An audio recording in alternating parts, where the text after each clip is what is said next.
Happy Tuesday night. Howdy, friends and floor heads. It is time to play a game that I have been dying to get on this channel for a while. So I would say, oh gosh, probably about 8 months ago, I had a chance to interview the creator, Diogo. And I tracked him down after I found this game, and we had a great interview. If you don't listen to the podcast, it's Tabletop Talk on all the podcatchers, and you can find it. Find my interview with him. And maybe one of the most popular and definitely one of the most prolific and clever OSR designers that's out there right now.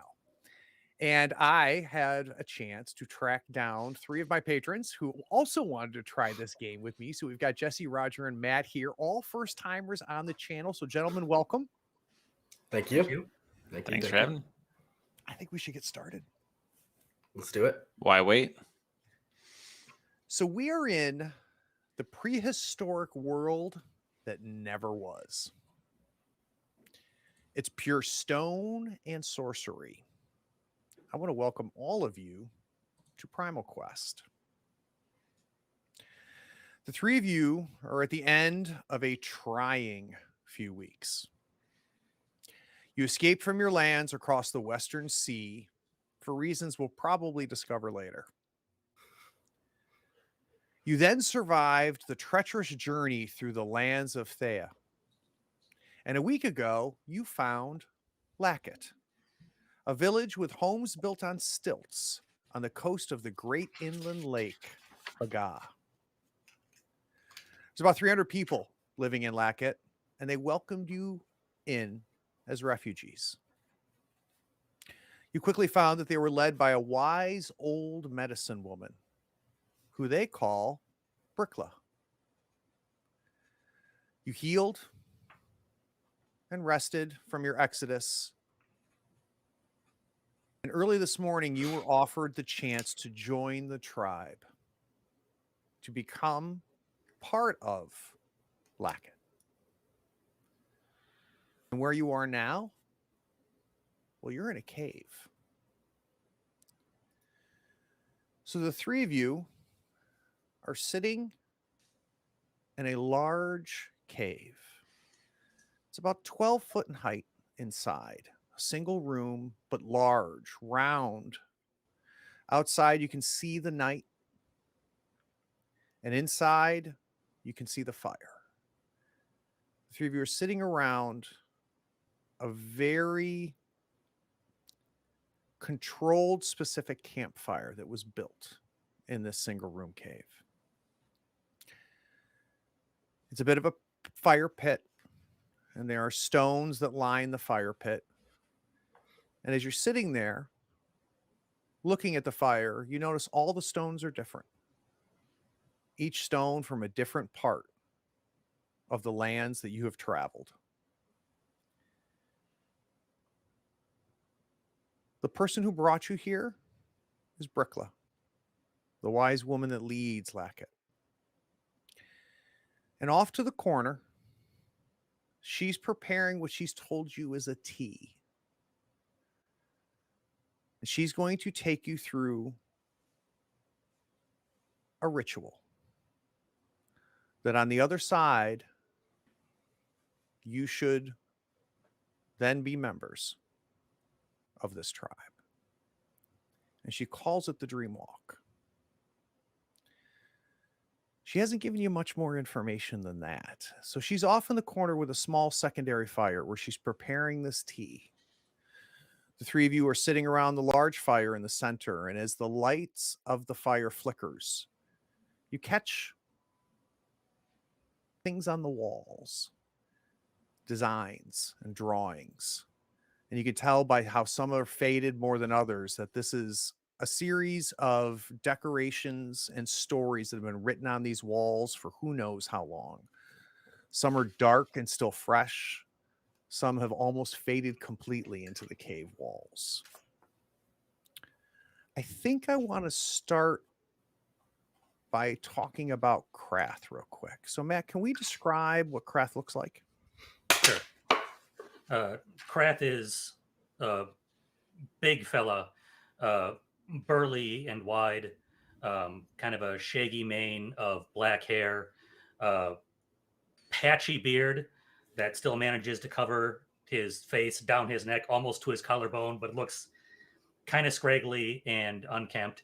He's wearing heavy furs lined or with bones laced into them. If you look closely and know the animals, you'd recognize them as bear skin and bear bones. And he looks dismayed at this prospect, though he is clearly committed to going forward. You can tell there is discomfort, worry, and possibly even fear on his face.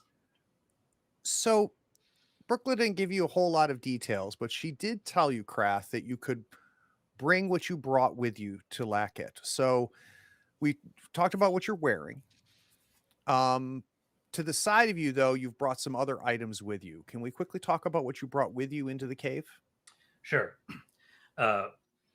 Given that I've spent my entire life as a hunter and then ultimately as something of a warrior, I came in with both my wood spear and stone cudgel that is sitting on the cave floor next to me, and made sure I was decked out in my usual survival and fighting gear, including rations that I don't think I'm going to need on a Dreamwalk, but I feel naked without them. So I've got my rations, I've got some water, I've got some rope, I've got some torches. I look like I am prepared to go on a trek across the mountains, even though we all at least think we're just going to spend the night in a cave with some supernatural tea.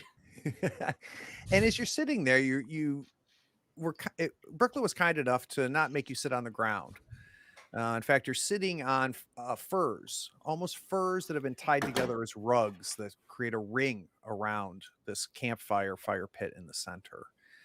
And as a hunter, you look at those hides, and some of them you recognize, some of you don't. And in many ways, the veil that you have traveled is very, very different than where you came from.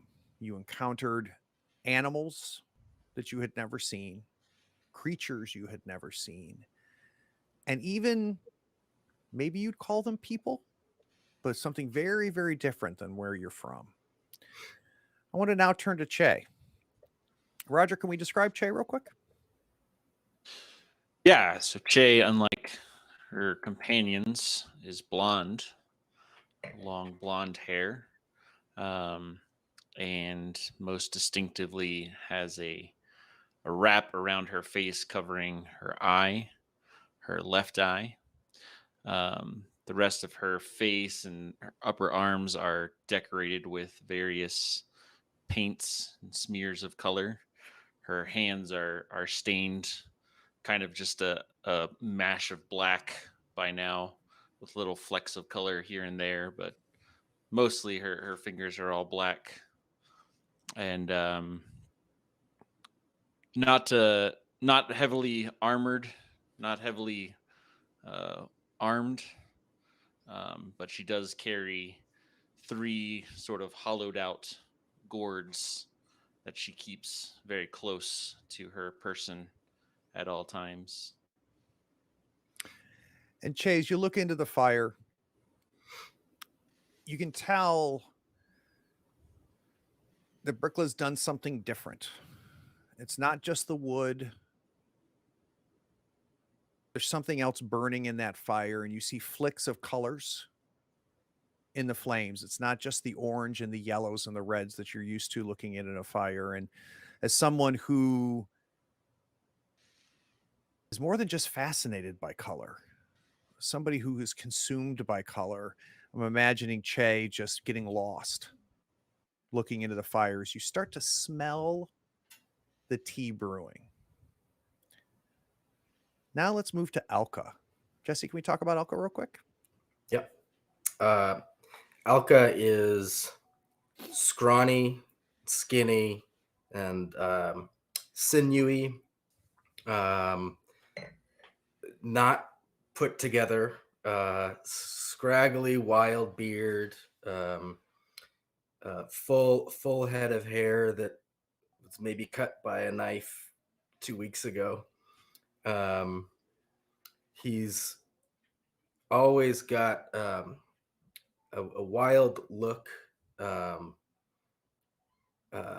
almost like a bird's gaze darting around looking for danger or opportunity. It's not clear. Um, and yeah, he's got his pack and his spear kind of as though he had just come from a hike. Let's say he's got his pack and his spear with him, as though he always does. And for those of you that are familiar with the channel, you know that we'll explain the system as we go. So we'll talk about a little bit about mechanics, but we're going to spend most of our time talking about the adventure that the three of these people are about to go on. Brookla pulls the bone pot off her little fire and pours 3 2-hand-sized wooden cups. She pours the tea into it. Now, looking at her, it's hard to tell just how old she is. Is she an old woman who looks good for all of the years that she's been on this planet? Or she's a woman who hasn't been on the planet that long, but has lived a very hard life? She's skinny and a woman of very few words.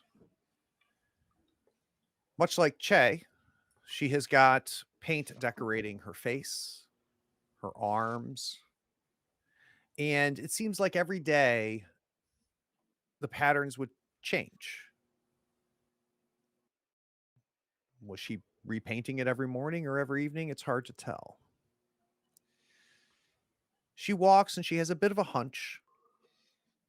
She's wearing a fur craft that you're not able to identify. She sets the first large wooden cup with this tea in front of you, Che.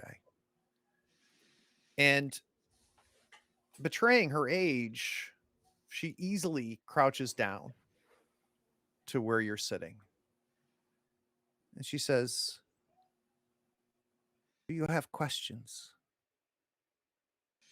No. She gives you a bit of a smile, almost a smirk. I think it's the first time we have seen anything but a stone face from her in the past week that you've been in Lacket. She comes, grabs another cup, and brings it over to Elka. Again, leans down, crouches, puts it in front of you, Elka, and says, "And you, skinny one, questions?" What's your first bit of advice for making the most of it? You're going to find answers. You learn about yesterday. You'll learn about tomorrow. You bring in what will be there, and you leave with what it gives you. You'll know why you're there. And last but not least, Krath, she purposely waited and put you last because she can smell the skepticism. She crouches down. She goes, "Now I imagine, big one, you have no questions? I Or have all no the questions. questions?" Just know if this kills me, I will haunt you and your tribe for generations. Anything less would be a disappointment. She stands up and kind of takes the 4th spot around the fire. And she gestures with her empty hands, mimicking having one of these cups, and indicates for each of you to drink. I just immediately grab it and drink it. Big gulps. I'm looking at Shay like, are Yeah, we doing she's this? already drinking it. And then as fast as possible. And the flavors fill your mouth. And it's It's bitter, like of roots and soil, but then sweet, like fruit. And there's a tingle that starts in the back of your throat and follows this tea as it goes down your throat. And you start to feel loose. And the fire isn't burning as much as dancing as you watch it. And Che, as you feel the light get brighter, you get a sense that you can see more of this cave. And you can see the drawings instead of in just flickers. You can see them all illuminated around you. You can now, all three of you, see this entire cave with the one entrance that you came into at the side of this small hill just west of Lacket.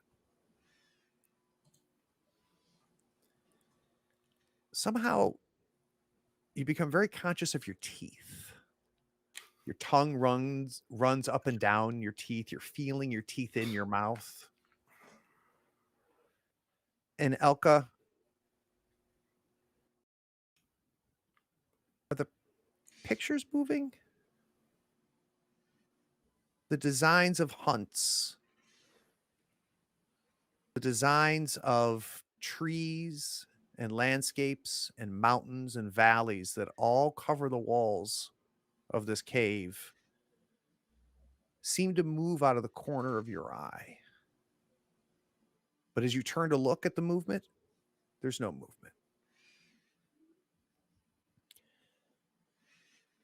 And Krath, you watch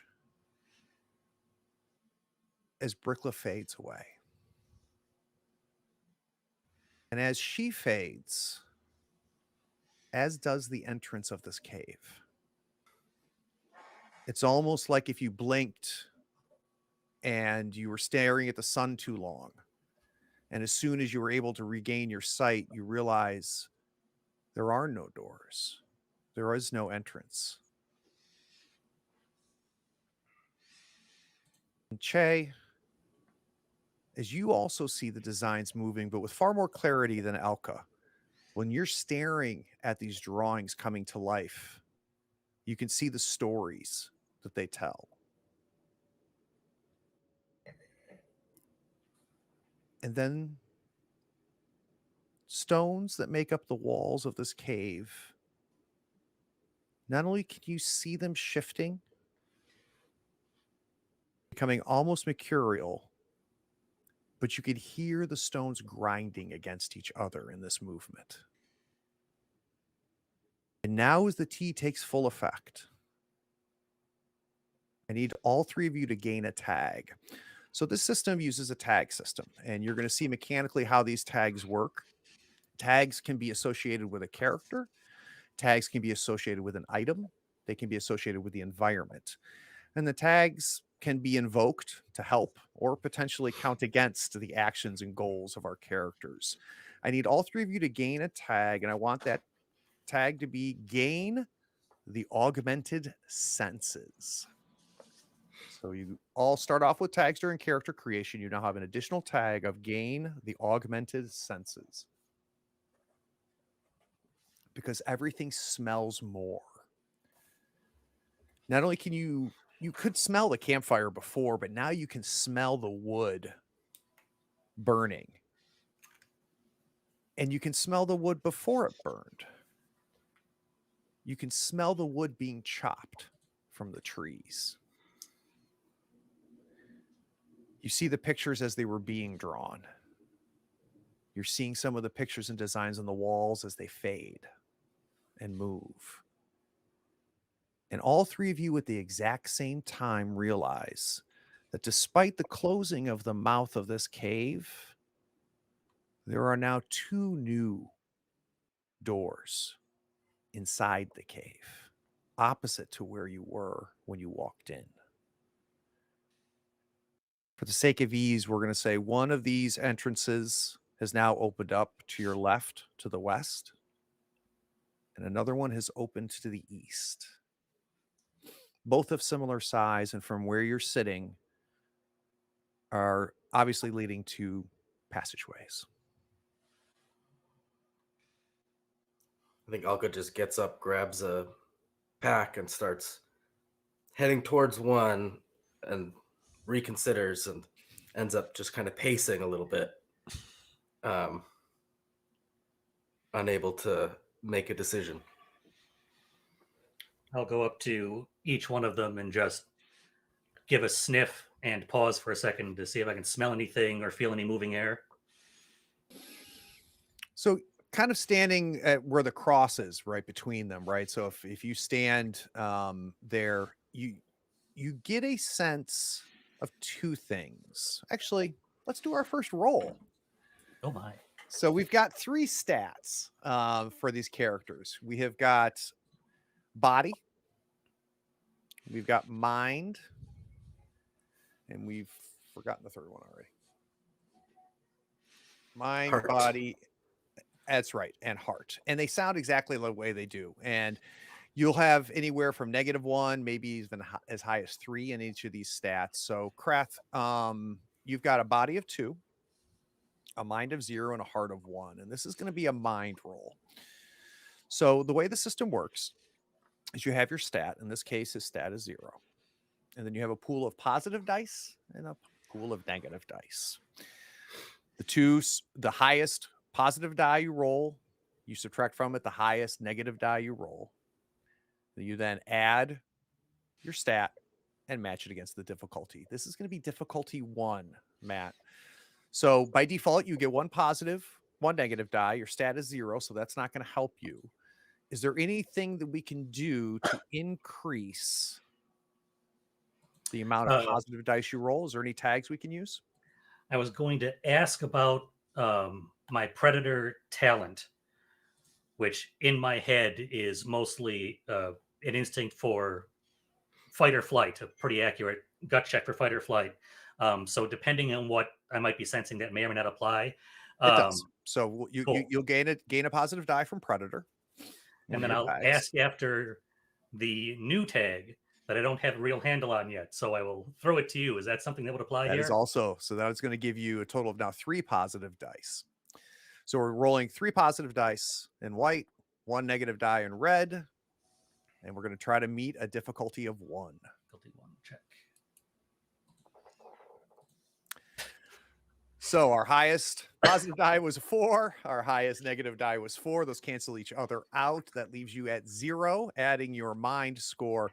Krath, you stand there, and as a hunter, you're trying to get the lay of the land, right? Can you smell something? Can you feel something? And every time you think you get a sense of one thing, you get a feeling of something else. You've been high before. There's certain fungus that you've consumed. There's certain drinks that people have given you in your lifetime. You know what this feeling is like. You are high and your feet are numb and your nose feels funny and you're just having a really, really hard time doing what you do best, which is understand where you are, understand the dangers around you. And Alka and Che, you look and see Krath and you watch him go through different motions of hunter swaying just a little bit.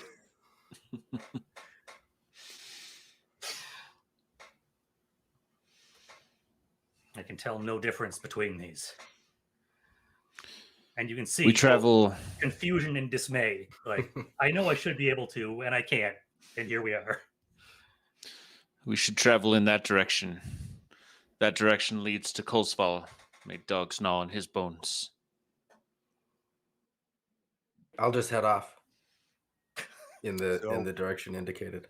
All right. And which way was that, Che? Did you indicate to the west or to the east? To the east. So as you 3 of you start to one way or another.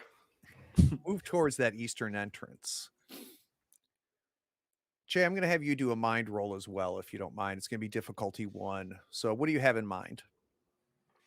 I have a 2 in mind. Very nice.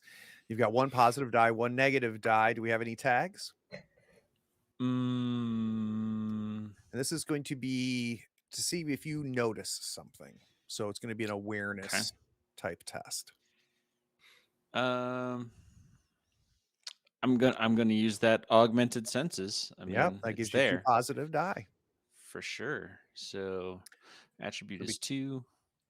difficulty 2 or difficulty 1. Difficulty 2 1. positive die, 1 negative die, plus your mind of 2.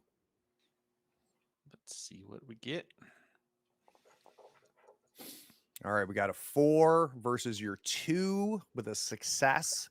The effect 3 that we get is basically the differential between what your die roll result was, looking at your stat, as well as your highest positive die between in that pool versus the highest negative die against the difficulty. So we're going to get 3 little bonuses here. The first one I'm going to give is as you approach this eastern passageway, you start really looking at the wall carvings and the wall decorations. And you see pictures of a series of children growing up. You see a series of pictures of small sprunes turning into trees. You see pictures showing mountains being wasted and falling down over time. And the feeling you get from all of these pictures you see is the future and tomorrow. And for your other 2 effects, I'm going to have you remember what you saw on the western wall near the western entrance.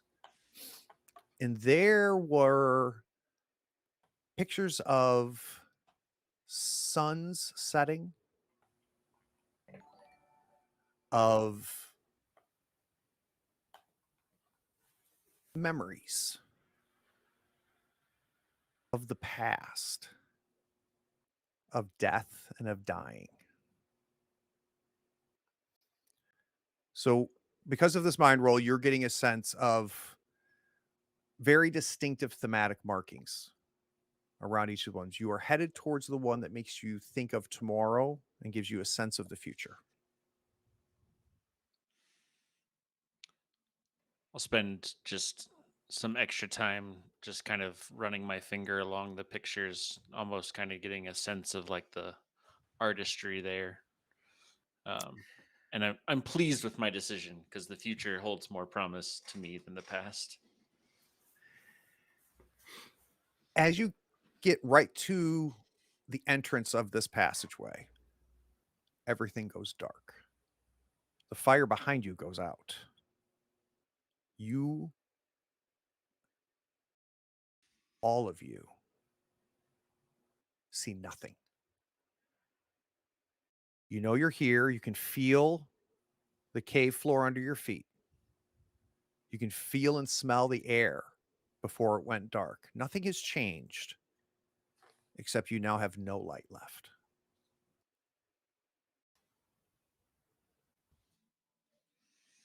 I'll attempt to light a torch and see if So, that works. Krath, you pull out a torch. You've got essentially a flint system that you've put together with some stone, and we see the sparks come as Krath is jamming the flint up against the stone, and eventually we see the torch light. And just as everything you left is there, the passageway, the designs, Che running her hands against the cave walls, you do have light again. Well, fire still works. For now. So you head down the passageway.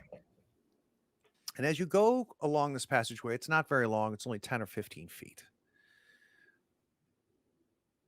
the roof of the cave, the ceiling of the cave gets taller. And it opens up to a very large second cave. The floor is covered with less worn rocks. So it's not as smooth as where you came from. Less traveled than maybe that cave was where you were before.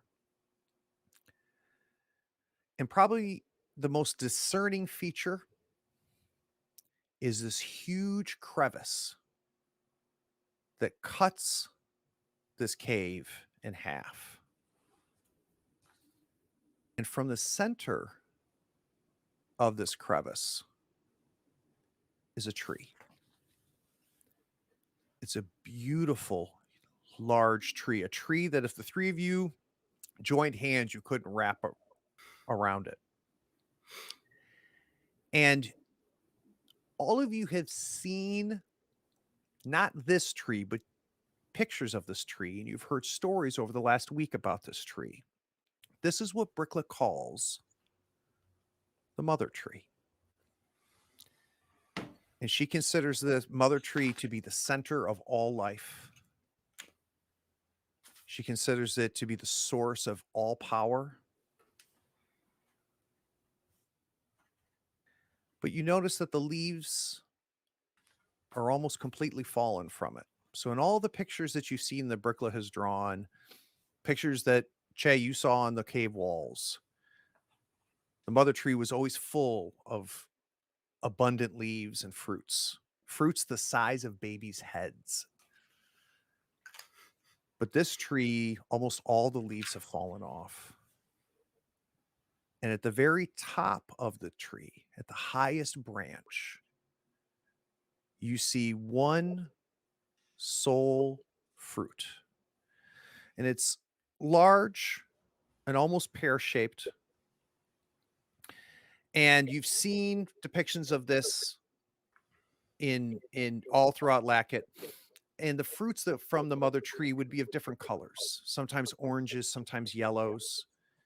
But you can see that this fruit is brown and not nearly as swole as you're used to seeing the fruit hanging from the mother tree. And the other distinct thing that you see is what looks like a black oil that is spreading amongst the bark of the tree.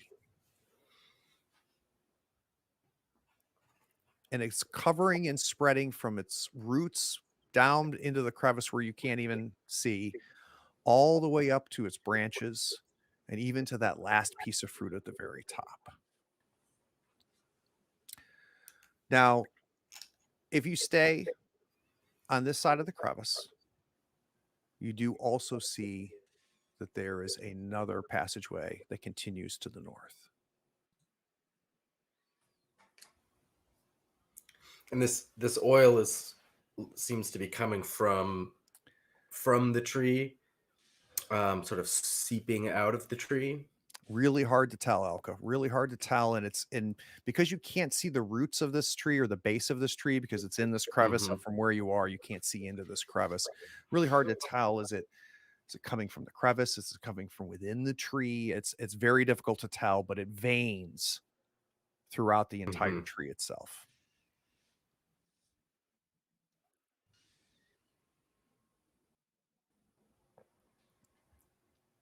Is there a clear path or a clear way to the edge of the crevice that I could kind of There carefully go and take a look? Yeah. And see if we can see if it's. So, Elka, you start walking towards the crevice, right? Yep. Being careful. Mm-hmm. With your eyes darting the way that Elka's eyes always seem Yep. to, taking in everything that we can see from Krat's torch. Got an eye on the path back to the first room. And the path to the north. And Yep. Figuring out every single way to get in and out of here as fast as possible. You would guess that the crevice at its widest point is maybe about 20 feet wide, which is really where the bulk of the tree is in the center of this crevice. So if you think of it like a fissure, right, that is large in the middle, and as it extends to the north and to the south, it gets tighter. Mm-hmm. And as you watch the tree and you start to be able to see farther and farther down, you can see the tree extends all the way down into this crevice. And as best as you can tell, there's a lot of shadows, a lot of flickering on the walls from the torch. Your guess is this crevice has to be at least 20, 30 feet deep as well. Though quite frankly, you can't see the bottom. And part of that is because of the placement of Krath and his torch. But you do notice that this black oily substance is covering more of the tree as you go down and look down into the tree, into the crevice. I'll just say, bring the light. I'll walk up with the torch. Be careful. You cannot trust a tree that grows with neither sun nor soil. Hold the torch out toward the tree, clearly standing a little bit back, but trying to get the light where he wants it. So you bring it closer, and the closer you bring it, the more you can see, the farther down you can see. And by the time Krath gets it to where you are, Elka, really kind of on the edge of this crevice, though, quite frankly, you think if you were to stretch your arm forward and lean a little bit, maybe to an unsafe degree, you potentially could touch the tree, right? So because the tree is so large and it fills so much of this crevice. But looking down, your original estimate of the deepness of this was probably accurate, maybe 20, 30 feet deep. But as Krath puts that torch higher over that crevice, you realize that this blackness makes up the floor of this crevice as well. And it's clear that it's coming up from the crevice and that the tree is not the source, but the target of whatever this black oily substance is.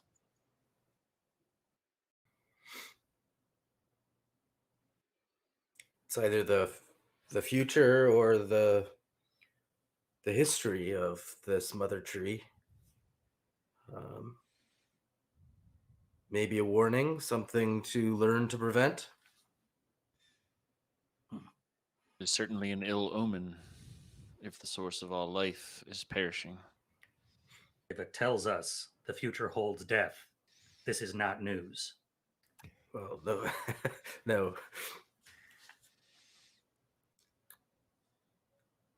Could I reach the tree with my spear? You sure can. I'm going to gingerly kind of poke at the oil with the tip of my spear, or the goop, or the sludge, whatever, and see what happens to the spear. Going to pull it back and see, try and get an idea of what it is as cautiously as I can, but not necessarily with a whole lot of intelligence. So, and what's really hard to tell, Krath, which may have maybe inspired you to poke the ooze, is it's hard to tell, like, is this liquid? Is it even connected, right? Or is it an oil, or is it thicker? And the consistency is very hard to tell. So as the tip of the spear finally touches this blackness, you realize it is definitely thicker than you first imagined. So the liquidy feeling, that appearance it has, it is definitely has more substance than that, though it gives to the spear. So as the spear goes through and punctures through it, all of you watch the ooze react. In fact, in the same way that it spread and cast its way up around through the bark, we see it start to wind its way around the tip of the spear. And you yank it back, Krath, right? And as you yank it back, pieces of the ooze are separated from the tree and the rest of and they fall down to the crevice. And little, almost worm-like now remnants of this ooze are on your spear. And they, as they separate, just fall away.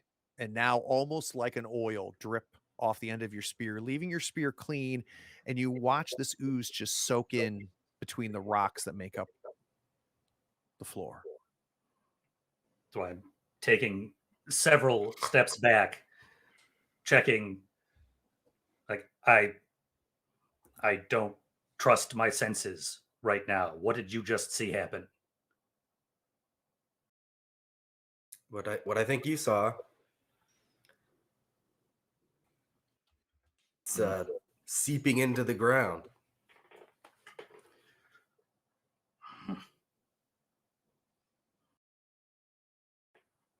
Shay. Yes. It is an ill omen.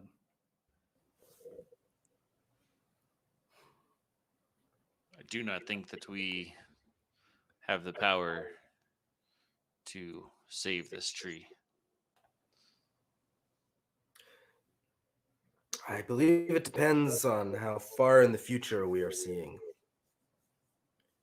or how far in the past it may have already been saved. This is merely the first chamber. How much further could it go? Should we see? I do not wish to linger ever longer in the presence of this blackness. No. And I will head off to the north without saying anything else. Torch high and now spear in my hand, ready. So, Krath, I'm going to have you potentially going first with Alka and Che behind you. And you, of course, have the light. So you're seeing things before anybody else.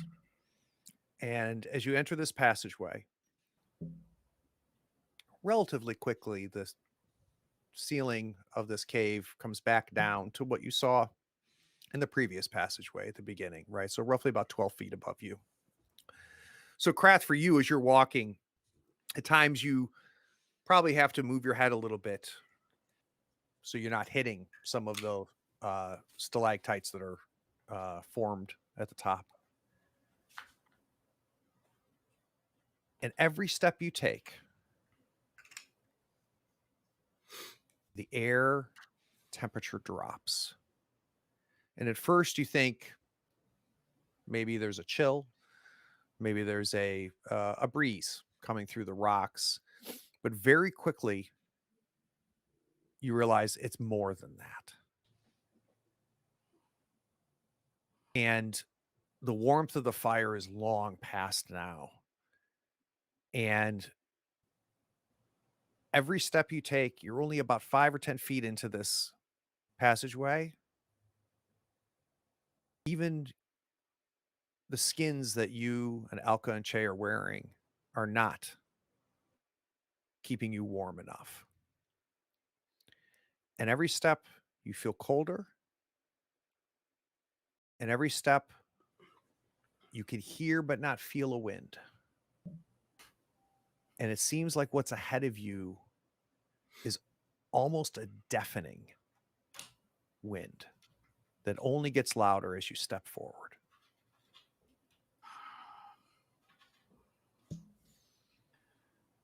We leave a tree that grows from rock into a storm that isn't there.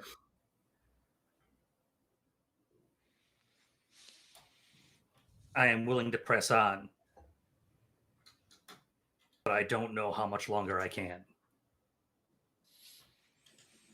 So as you I continue, cannot remember go a ahead, time I've been as cold as I am now.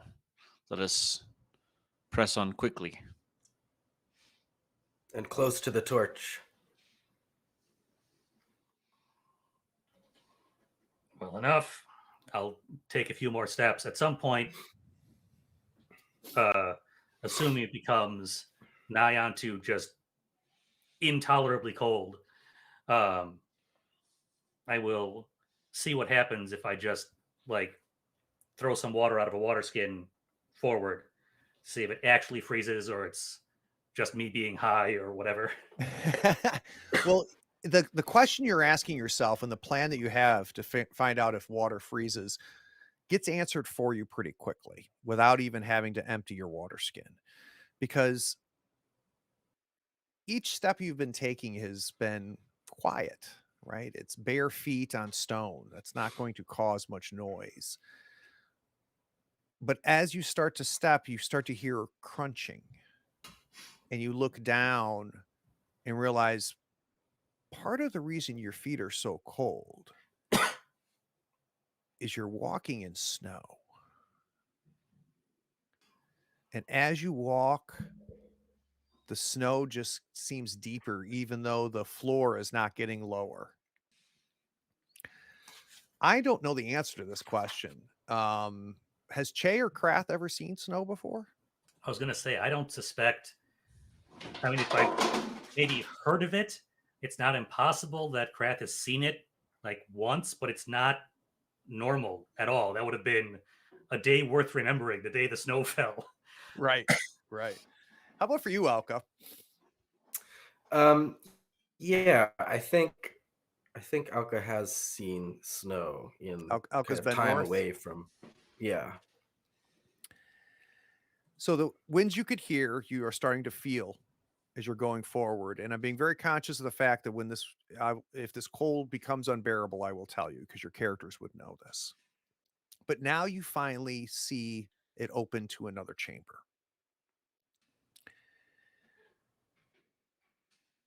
The smallest one yet of where you started versus where we saw the tree that looked like a mother tree.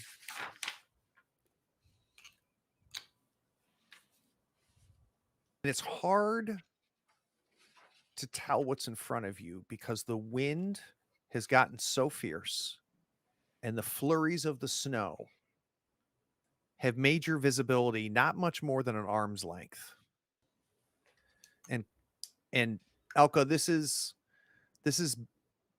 a bitter storm more than you've ever seen in your times in the Northlands. You can tell there's something in the center of this room. You can see the shadows of it. It's tall, taller than even Krath. But where you are right now, it's impossible to get a sense of it.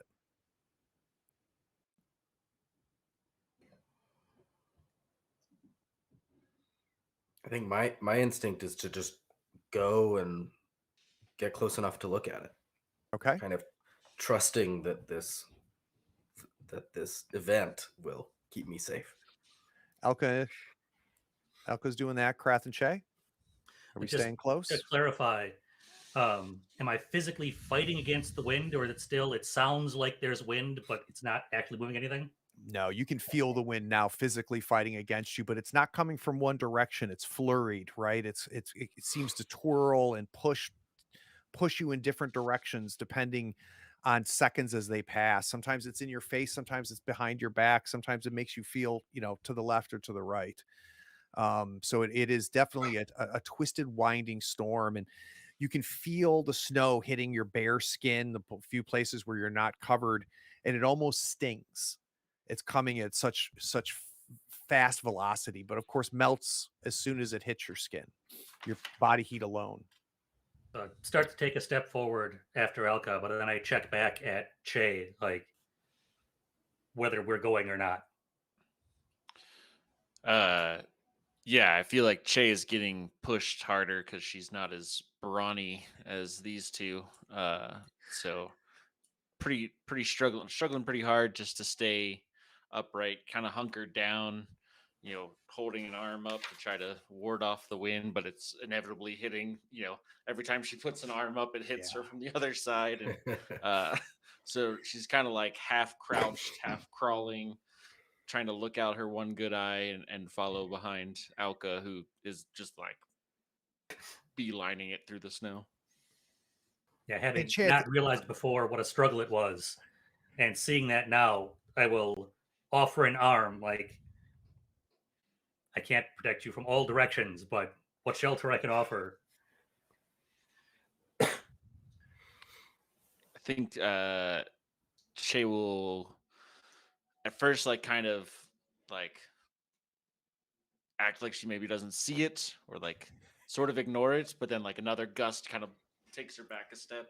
She just like reaches out and grabs it wordlessly and sort of tries to fight a little bit harder so as she's not being dragged as much as, you know, showing that she's capable even though it's not in this situation.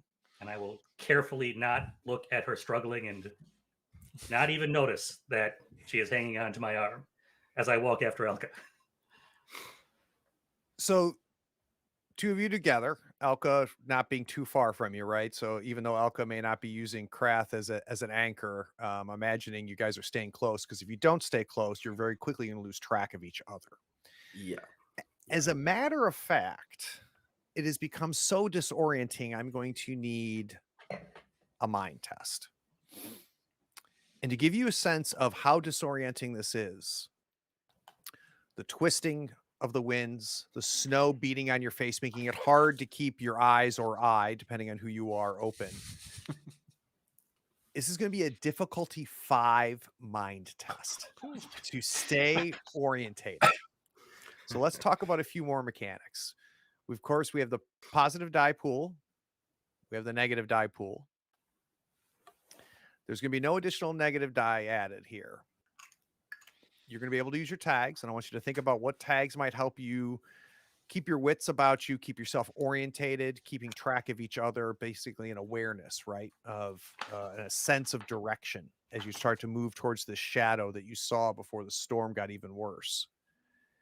But there's also another mechanic I want to talk about, and that is making effort. So each of you have essentially hit points. It's called vitality in this system. It's based off of your body score.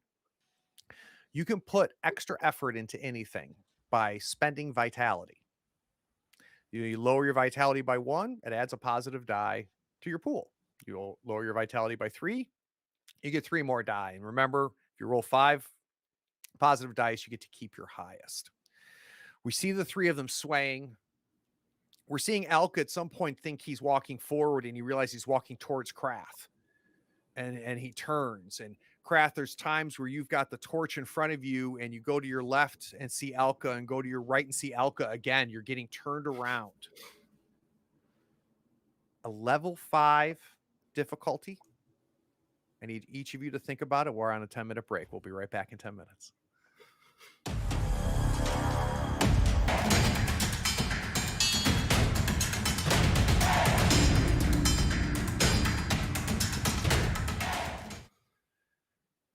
I've given our 3 players time to think about this lovely little difficulty 5 challenge as we try to keep ourselves orientated and moving towards this shadow that appears to be in the center of the storm. Who's going to roll first? I'm up for it. Kind of darted off into the storm. So All right, so we're already going to have 1 negative die by default. Yep. Any tags we want to use? I've got a few augmented senses. I Yep. think We'll put you at 2 positive. seems obvious. Okay, 2 positive. Talent always has an escape route.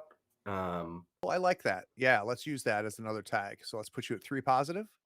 Okay, and then this is a possibility. Motivation is safety in numbers. Okay, I'm good with that, actually. I like that, right? Staying close to each other, getting lost here and separated here would be a really bad thing. I like that a lot, actually. So does that put you at 4? Puts me at 4. Oh, you've already made the roll. I don't even know why we're doing it. Do you want to make any effort? Boy, no, I don't. All right. So 4 positive die, 1 negative die, and this is against your mind of 2. Oh, nice. Yeah. Kind of been in this kind of situation before, I think. Okay, so the 4 minus the 2, we've got a failure with a -1 effect. I'd like you to gain a tag of disoriented. Sure. Who's next? So, mechanical question. Yep. Is there anything Craft can do to help Shay to the potentially at the cost of being able to keep himself oriented? Yeah, let's take a look here. I do remember there being something for helping, and I'm trying to remember. That was kind of where I was at. Yeah, let me just quickly go through. So part of the beauty, just for those of you watching, this is the game we're playing here, which is part of the Way elegance and home. yeah, it's part of what's the beautiful about what Diogo creates. It is it's a lot of game in just a few pages.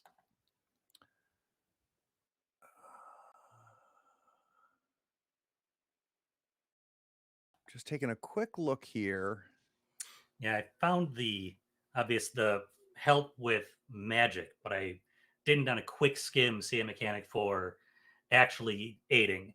All right, so let's do this. We'll make this call and then we'll dig into it a little bit later. Let's say that you can make effort and give those positive die to Che.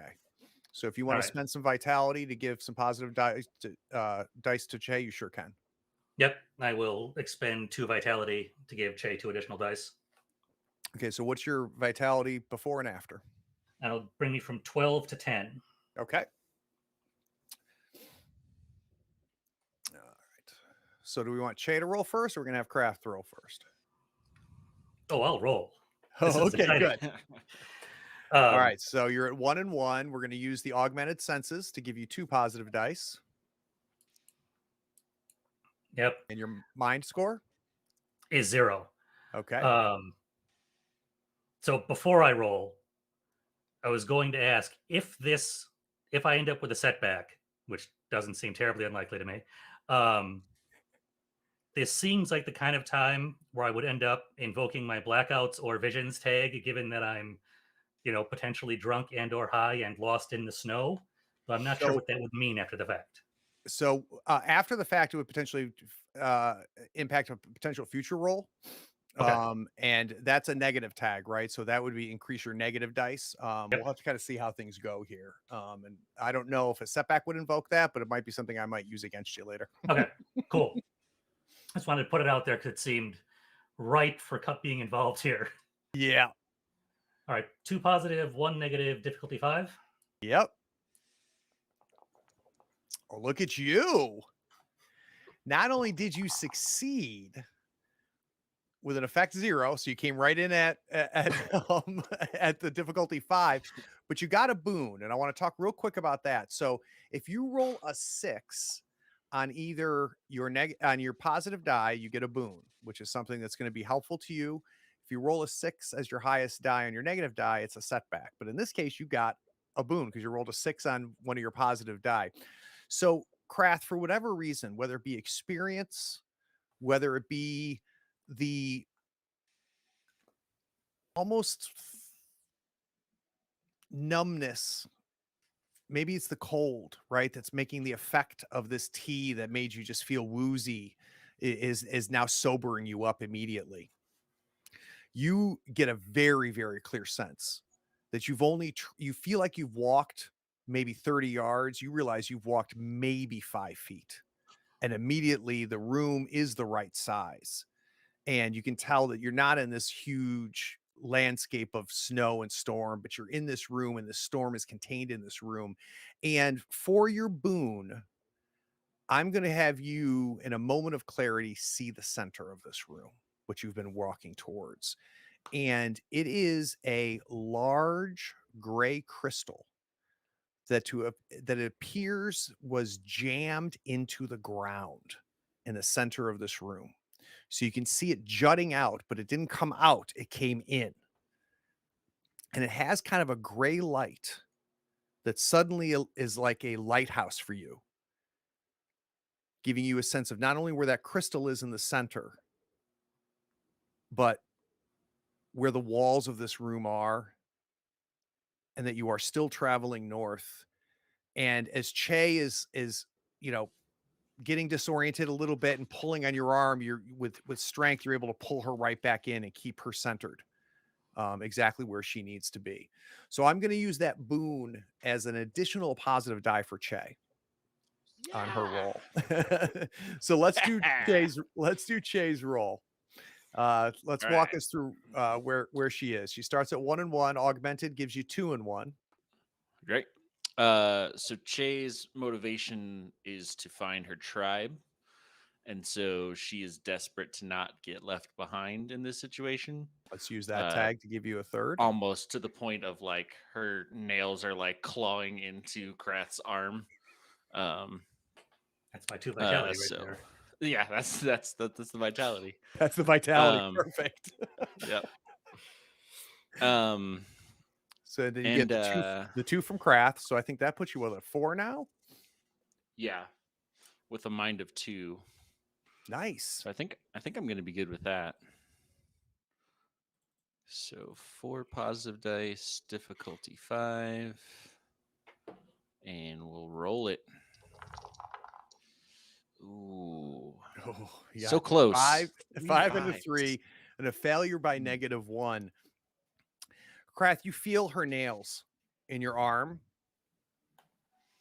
and then suddenly, you know when someone holds onto your arm for a long time, and if they let go, you can still feel the fingers? It's that half second when you feel like her hand leaves yours, but then you realize that it happened a half or second below. And Krath, you turn, and you don't see Chay.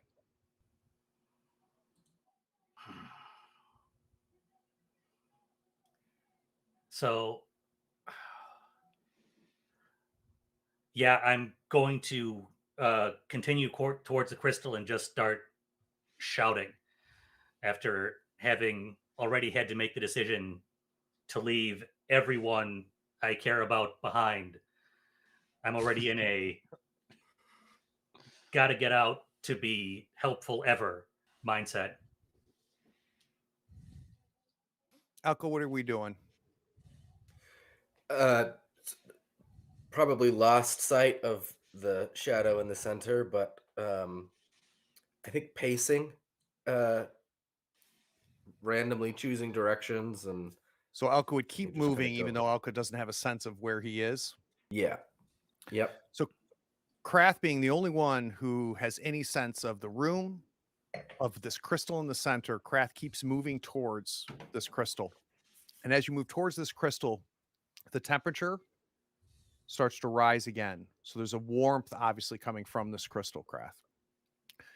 I'm going to start with Chay. Chay, the numbness that you're starting to feel in your hand from this cold makes you not realize until his arm is gone that you're not holding onto his arm anymore. And you look around and there's no Elka, there's no Krath. You're not sure if you're still facing the way you faced when you last held on to Krath. And you bump to your right and look to your right, and there's a man standing there. He has gray skin. He's hairless. He's muscular and covered in scars. And being someone who loves art, you immediately notice the tattoos. So not only is he covered in scars, but among those scars are tattoos of serpents, of vicious fish, and monsters that you've never seen before. But the thing that really makes this gray-skinned man who towers over as you bump into him is this shard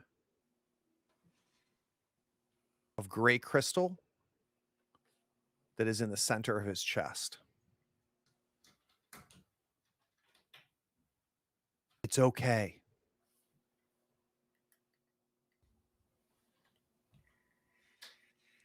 I need to find my friends. Can you help? You can join us. That didn't sound ominous at all. And he offers his hand.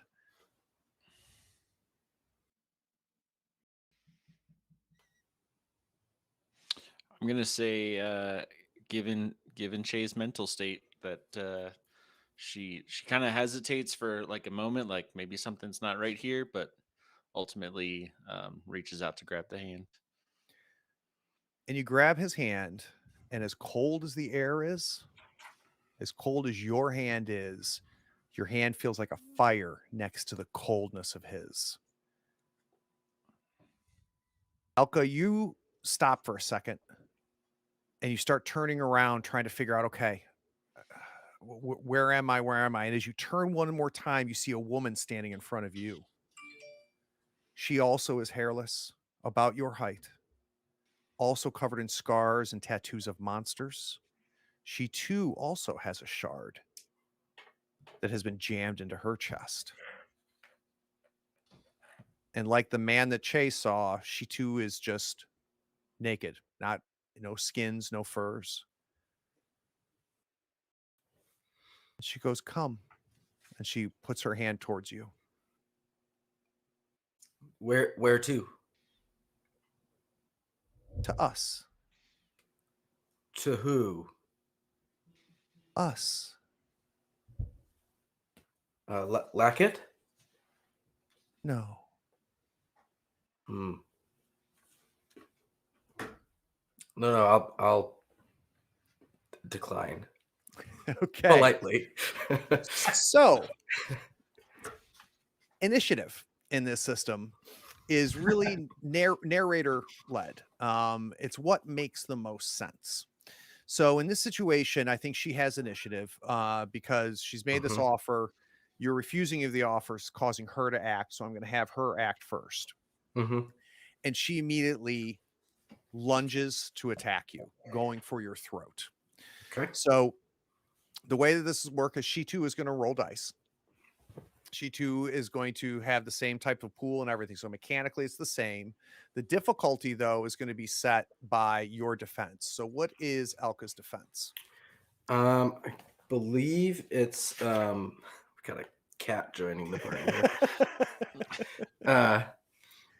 It's +2, and that just comes from the armor, if I'm not mistaken. Yep. And, well, it's everything, right? It's your coordination. It's the armor that you're wearing. It kind of, it's an Sure. all-encompassing thing. So that's going to set her difficulty to 2.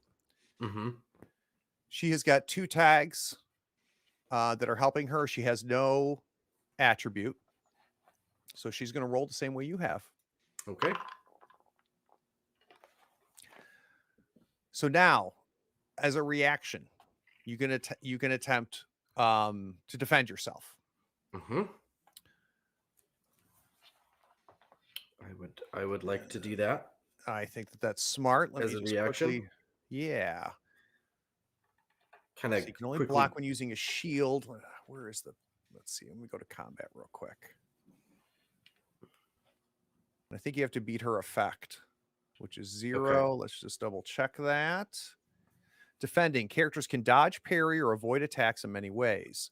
You make a defense test with a difficulty equal to the attacker's result or level. So the result is 0. So the difficulty is going to be 0. It's going to be a defense test. So your attribute is going to be, would you say it was 2?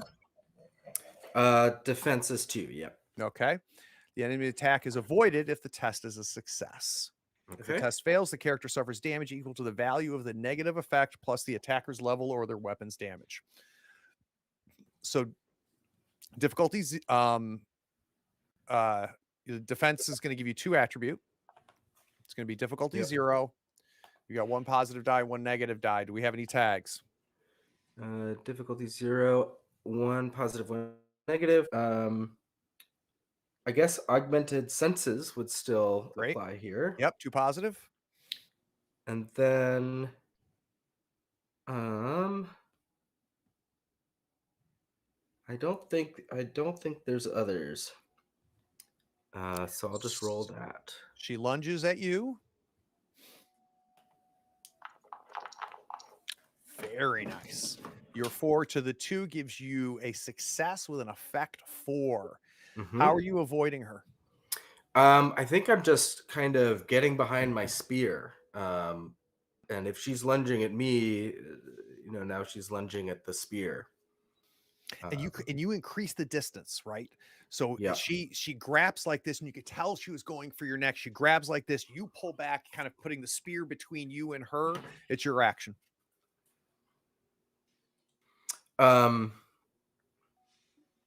Yeah, I think I'm gonna just try and skewer her with the spear. Okay. So her defense is going to be equal to her defensive stat. So the difficulty is going to be 4. Okay. This is going to be a body roll. Okay. So that's 2. And then augmented senses again. It's Right. kind of the same situation. So 2 positive die, 1 negative die, Yep. difficulty 4 with a body stat of 2. Yep. All right, you fail, Oof, but you're going to get crush. a boon. I Yep. want you, Jesse, to remind me of that boon when you roll again. Okay. We'll figure out what that boon is. Okay. Actually, I'm going to use it against her. Okay. So let's have you, even though you fail to attack her, we're going to have her slightly, as in order for her to have been missed here, she's slightly off. So she's going to get an additional negative die when she attacks you. Mm-hmm. So again, difficulty 2 because of your defense, an additional negative die.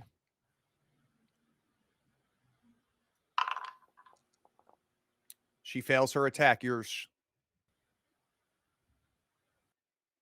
Okay. I think I'm gonna call out for help. Just help, I'm being attacked. And yeah, try one more just rough stab right at her Yep. center. Give me the best chance Difficulty there. 4. Yep. 4, and then again the augmented senses. So Yep. I'm attribute 2 positive dice, 1 negative, and here's the roll. Oof. Very No, nice. that's good. That's very good. So it's a Yep. success with an effective 2. What's the damage on the Mhm. spear? 2. Okay, so let's see if she can dodge this. Your effect is 2, which becomes the difficulty in Mhm. order to dodge this.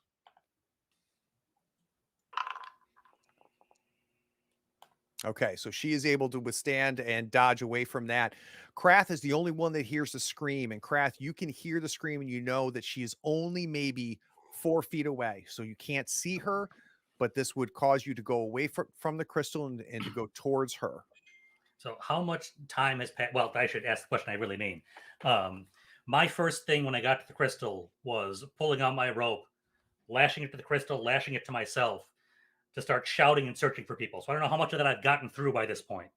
Let's have you finishing up as you tie around this crystal. Okay. And as you tie around the crystal, you notice 2 things. One, you can see a bit of a smoldering happening on the rope. Not such that it's going to burn up here in the next like 30 seconds, but you can tell that the warmth is enough that it's going to pull on this rope and cause it. The other thing that you notice as you look at your spear is you can see that somehow some of that ooze had moved into the spear itself. But as you got closer to the crystal, you saw the ooze come out and burn away into a flame as you finished tying. Cool. So you hear Elka. All right. So I've got the rope around the crystal, but not myself yet. Yep, you've got it around yourself. That's where you started. Okay. Then yeah, I'm charging off in the direction I heard Elka, spear at the ready, shield on the arm. So we see Krath navigate, headed towards Elka's voice. Che, it's hard to tell where this man is taking you. Okay. He stops, keeping his hand on yours. You feel the bitter cold from his grip. And he's holding a little tighter than you feel comfortable with. Mm-hmm. And he stops walking and he looks at you and he goes, "It's okay." And you see him reach into the snow and pull out a gray shard. And he kind of opens your arm up, forcing you to expose your chest. Mm-hmm. And he says, "It's okay." And slowly he is raising that shard. I'm going to give you initiative, though, because he's not moving quickly. Okay. Yeah, I feel like at first Shay was accepting of this, and it has quickly become apparent this is not what she wants. um, and so I think, ooh, what's the right play here? I'd like to test out my spell casting Let's do some type stuff. spell casting. Why So not real- try mechanic? All right. So let's talk about sorcery. So the first thing is you have to have an arcane focus, which you do. Mhm. And this allows you to pick up some magic words. So let's quickly talk about the magic words that Che has. I have 3 magic words. They are uh, slumber, message, and wolf. Okay. So, And go ahead. I was gonna say, I think for this one, I'm gonna go with wolf. Excellent. All right. So we're going to go with My wolf. So plan. step 1 in spell casting is describe the effect of the spell and explain how the arcane focus allows that effect. So what I am envisioning is Che conjures sort of like a spectral spirit wolf to fight on her behalf. Okay. Since she is not a fighter. All right. So the effect is the spectral wolf attacking this man. Correct. All right. So 2, the referee determines if the effect is a cantrip, an invocation, ritual, or miracle. So very quickly, they sound much like you would expect. So cantrip has a base difficulty of 1 and it costs 1 action. An invocation is an effect that can be reproduced by an individual with the appropriate equipment, such as creating a light equivalent to a torch, firing a magic arrow, or climbing a smooth wall. I'm going to call this an invocation because I think it's more than just a cantrip. This is going to be a base difficulty 2, and then ritual is it's going to take more than just you and more time. It takes 10 minutes, and it takes usually a group. And then you can have a miracle, which is the last last round. This is not so. This Which is is when the shard goes in my chest. yeah, that's right. So we're going to have base difficulty 2, plus it adds an additional negative die to your test. So now we've determined the effect. The effect is invocation. The caster or any willing or helpless target they touch can spend vitality to add positive die to the test on a 1-to-1 basis. Are we going to spend any vitality? I am going to spend, I think, 2 vitality. Okay, so this is going to take you from what to what? So that goes from 1 positive dice to 3. I'm also going to use my my living art talent. Okay. And tag that. So I feel like that is appropriate. So So that before puts we me at roll, 4. okay, very nice. 4 against 1. Well, Difficulty. against 2 with a difficulty of 2. Yeah, that's right. There's Difficulty 2 2, and negative then dice. yeah, and then the yeah, that's difficulty 2. So last but not least, before we roll, I want to get a sense of this one action. How does Che use her arcane focus? What happens? So with her free hand, fingers are numb. You know, they're kind of curled up from the cold, and she's kind of prying them loose and just shoving it into that little gourd at her hip with the black charcoal. And she's not making it very pretty or detailed. It's more out of desperation that she just reaches down and traces just the barest, most rudimentary sketch of a wolf in the snow with the charcoal stained fingers. It's streaky and not great, but it's she's putting more of herself into it than out of desperation than true like craftsmanship. And so I'm imagining his left hand holding onto your right hand. And as he Mhm. raises up, we see Che drop to the ground, reach into the gourd, and start tracing this drawing into the snow with her Yep. charcoal with the charcoal fresh from the gourd onto your hand. Let's roll. All right. Nice. Boom. Very nice. With a boon. As this trace goes the first time, then the second time, and you start duplicating the trace, is when we see a gray energy start to emit up from the snow, from where you're tracing. And as this energy causes up, it causes this gray man to stop. As we watch this gray spectral turn into the visage of a wolf.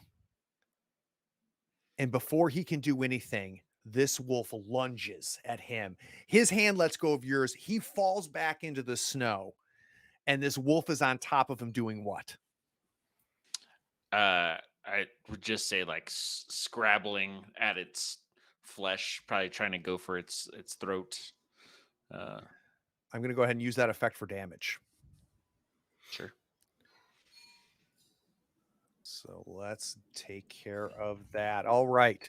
So he's on top, and it's as soon as this thing is attacking him, he's let go of this crystal.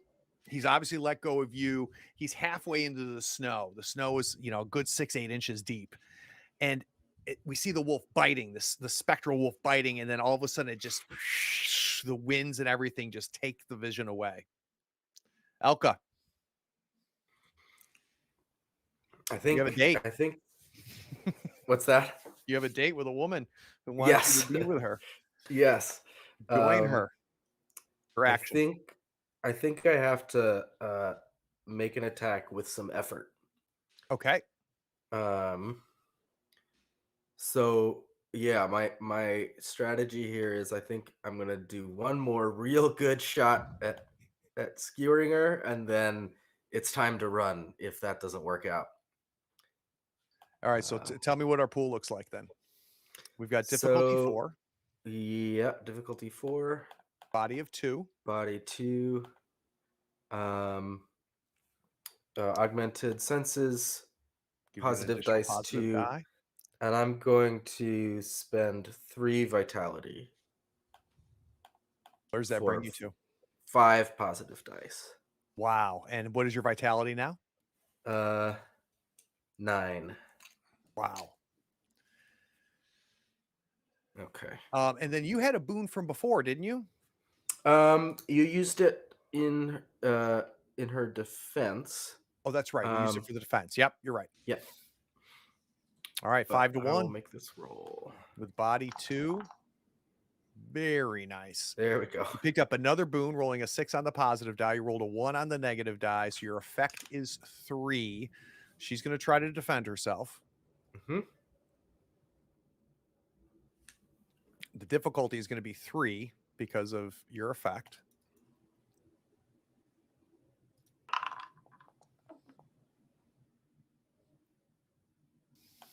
All right, -2 effect plus your 3. This is 5 damage plus damage of the weapon. 2 from the bone spear. All right, so that is going to be a 7. You lunge with a spear. She's been so disoriented, slow. She's not fast like you, Elka. And the spear goes right into her shoulder. You see it go into the shoulder, and you've stabbed animals before. You probably have stabbed people before as well, I'm imagining. And Probably. the skin is hard. So it didn't just take the spear soft. It had a almost like stabbing ice, right? But it takes the spear in. What doesn't happen though is you don't see the normal blood. You don't see anything coming from it, and you easily stab the spear in and immediately pull it out. It doesn't even give you resistance in or out as you pull it out. It's the same as if you were stabbing at a block of ice. She falls back, and now she's completely disoriented. Krath, you come up upon Elka as soon as you see that spear leaving this woman. This is the first time you've seen the woman. You see the shard in her chest. All right. So first, Elka, follow the rope as I come in shield high, and I saw the spear go in and come out, and I didn't see any blood, right? Right. All right. So I will drop the spear and pull out the cudgel and just wade in swinging, trying to finish this person off. Let's do it. This is going to be difficulty 4 All right. with I've your got body of 2. 2. I think Predator and Fighting Hunter should both apply, I would guess. Could not agree more. So that puts me at 3 positive dice. Augmented senses will still count here. Oh, cool. So at 4, you said difficulty 4? Yep.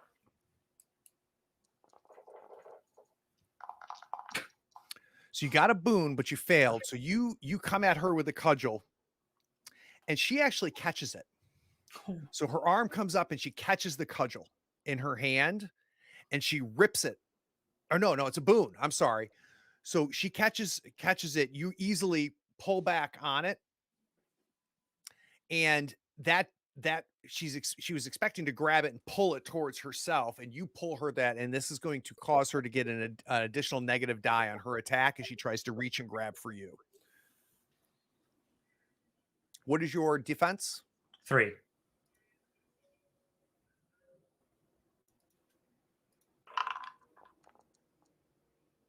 Ooh, big failure. Big failure. I'm going to give you an additional positive die from that. I mean, that's a -6. So let's take an additional positive die if you're going to attack her back. I absolutely will. Assume same as the last time. Okay, you're following the rope. Yeah, I was thinking just instantly as soon as I had an escape route, I would take it. All right. And then same scenario as the last roll. Yep, difficulty 4. Same positive dice. You like the boons, I crap. do. Big fan. All right, so let's see if she can dodge it. This is going to be an effect 3, so it sets the difficulty to 3.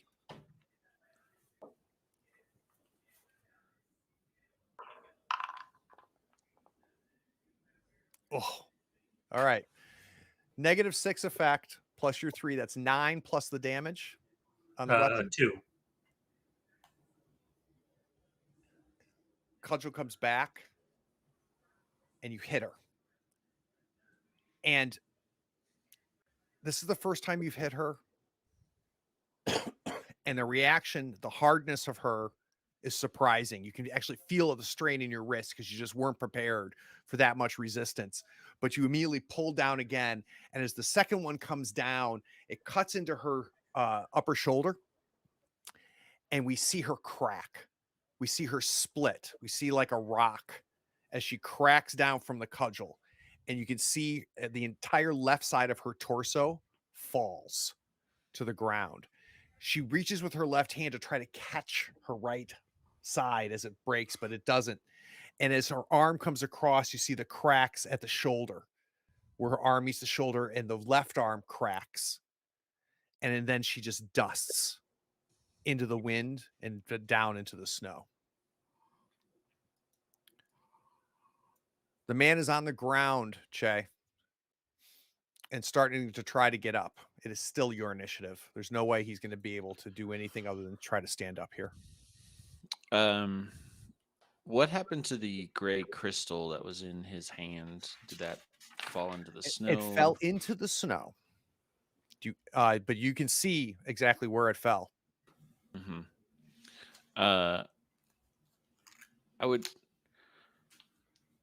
Che will try to scramble to grab that. It seemed important to him. Mm-hmm. And then just try to like blindly run in an opposite direction from him. Okay. So let's do a difficulty 5 mind. Whew. Love that difficulty 5. Okay. I am going to tag some things. Okay. What? I don't know yet, but I'm definitely gonna. Well, you got your augmented senses, so- senses. I mean, Yep. that's kind of default. So that's 1. once again, I think I'm going to tap into that find my tribe motivation. So she's Good. realized that this is not her people, clearly, and so It's not that we'll you tag like that. Krathenelka, you just like Krathenelka a lot more Yeah. than this guy. They've never tried to stab me with a gray crystal, That's so very true. that they've got that going for them. So my mind is 2. I've tagged 2, so that's 3 positive dice right now, and then I'm going to spend 1 point of vitality for extra effort as well. Beautiful. Just kind of running through the snow, Yeah. picking up this gray crystal with frozen hands. So that gives me 4 positive dice, 1 negative, and an attribute of 2. Let's see what the dice gods say. Ooh. No. But you got a boon. Yep. Did I use that boon from the last roll? Because it just took the 3 damage from my success, right? Boon I didn't can't contribute. Let's just say you've got 2 boons to work with. Okay. So you start to run, and as you start to run away from him, you realize you're running right towards him. Mm-hmm. As you come in, he's going to take a swing at you. What's your Yep. defense? My defense is a whopping 1. Okay, so difficulty 1. All right, so he succeeds with a 5 minus 4 against the difficulty 1, but the effect is 0, so that is your difficulty to dodge. Okay. This will be a defense roll, so your attribute is 1. Mm-hmm. Difficulty 0. Augmented senses count, so it's give you 2 positive die. You've got 2 boons if you want to use both of them right now. Yeah, I'll use it. I'll use 1, I think. Seems Okay. That'll give you seems another like a positive die. good choice. Yeah, let's go with that. So 3 positive dice, 1 attribute, difficulty 0, 1 negative die. Aha! Very nice.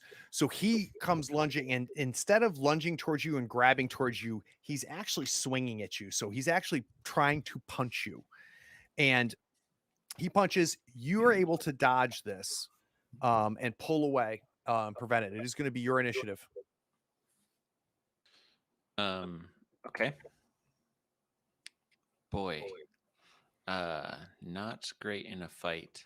So I am going to once again turn to my magic because that is what I do. That is what you do. And this time I'm going for the crushed snail pods, the purple pigment, for my slumber focus. Ooh. So that's the magic word you're going to use to slumber. So what is the desired effect? Hoping these things actually sleep.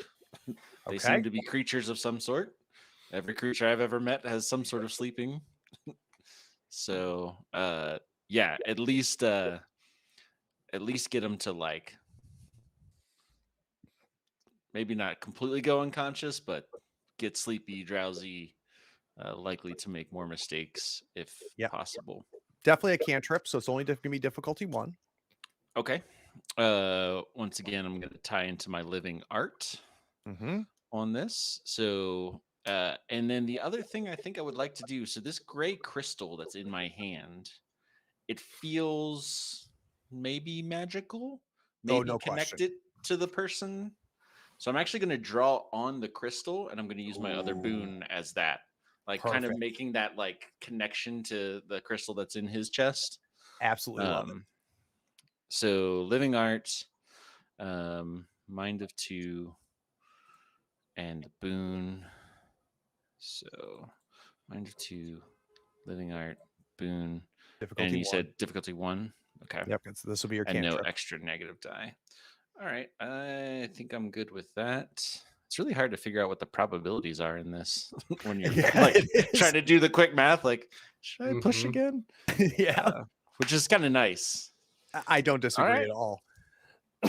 So your highest was a 3 on the negative, but a highest on the 3 for the positive die. You rolled a 3, a 1, and a 1. Was that? Yeah, Just a disappeared 2, from my 3 to screen. 1. Yep. And just so you know, everybody, including Roger, if you click on the result, it'll expand out the die. If you click in the chat window, which is really nice. So that gives you an effective 1, success 2, and you start. What do you draw? What are you drawing on this crystal? Um, what am I drawing? I will draw a gibbous moon on it, like tapping into the nighttime and the sleepy time when everything goes sleepy. So imagine this crystal's in your left hand. You can feel the warmth of this crystal, and you Mhm. find a flat edge on the shard, and you start drawing this. We see the purple stain on your finger, and as it starts to draw against this gray crystal, we start to see the shape going. And as you start to scribble with your finger and it goes, we start to see gray leave and get pulled out of this man. And we start to see it pull into the crystal into your hand. And as it pulls, he gets less gray. And he starts moving towards you. But as the gray leaves him and as he becomes translucent, we see him stop moving. You can almost see through him now. You can see the shape of him. He is frozen, standing there. Elka, you reach the large crystal. Where's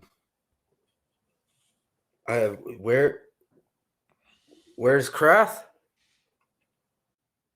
I mean, I see the rope tied there. It I would have expected to find her there. I guess mean, I'll where's just yell it Che? out. Che. Yes. See, that's why you don't watch my Krath is the one that- opening sequence. Right. Where's Che? So yeah, I'll just yell out Che.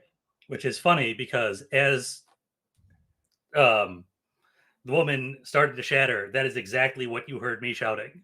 Uh-huh. And you hear each other. Krath, are you headed back following your rope? I'm going to take a second to see if I can get any read on where Shay is. I'm going to assume that Elka's fine and Che is my focus. Okay, give me a difficulty 5 mind.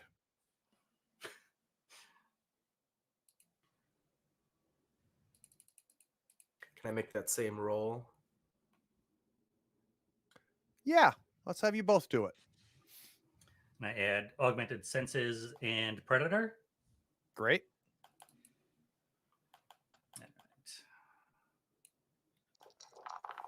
Nope. Krath ain't finding nobody. Nope. Just shouting into the wind, literally. Augmented senses and safety in numbers. Good. Okay. That's the scouting in you. So you yell out, you try to both get a sense of where Che is. You are unable to find her. Che, we've got one more chance to try to get to your tribe. I need one more difficulty 5 mind check for you. Okay. Well, I brought 3 gourds, so time to use that third gourd. Which is message. It's my third spell. So I am going to reach into the gourd with the yellow tree resin and focus on my companions and send them a message of how to find me. So the goal is you can find me, and this is and we're communicating this through this magic so that we can get to the ears and the minds of Elka and Krath. Am I capturing that correctly? That is Okay. correct. What are we drawing and where? So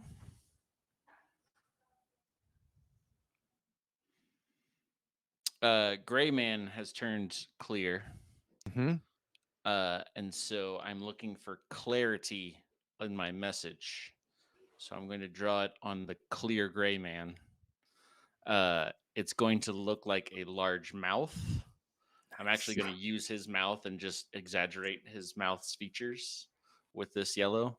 And this one is not a desperate action because she feels that she's not in immediate danger. She's just trying to find her tribe. So she'll right. take the time to really like put the effort into the picture. And we'll count this as a So- cantrip. So difficulty 1. Okay. Difficulty 1. We're starting with 2 from my attribute. Positive dice. We've got the living art talent. Bang that drum again. Augmented senses. Yep. And then find my tribe. Of course, my motivation is core to my being. And I'm going to spend a vitality as well. Because this Wow. How many is positive dice? important to me. That's 5 positive dice.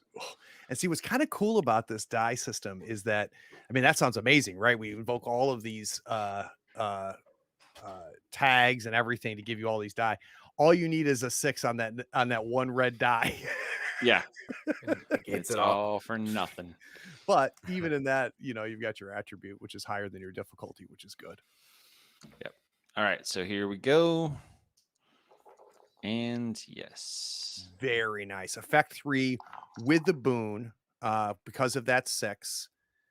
You were drawing this larger mouth around the mouth of this now clear, crystalline man. And you were able to somehow communicate to Elka and Krath exactly where you are.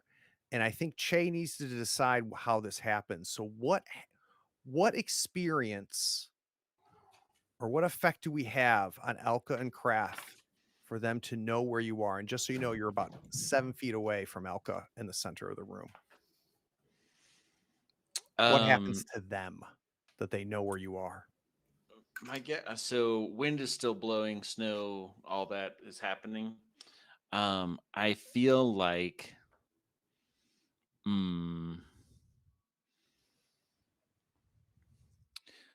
There was a moment when we were fleeing across the sea on our kind of rickety raft, and things were desperate. It'd been a while since we had really seen any land or signs of.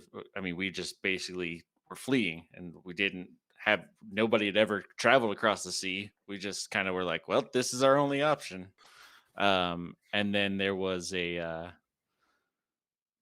So we were traveling east, and then there was a morning when the sun came up and we saw the land, the shore, and that was like this moment of hope for us as our rations had dwindled and our drinking water had gone.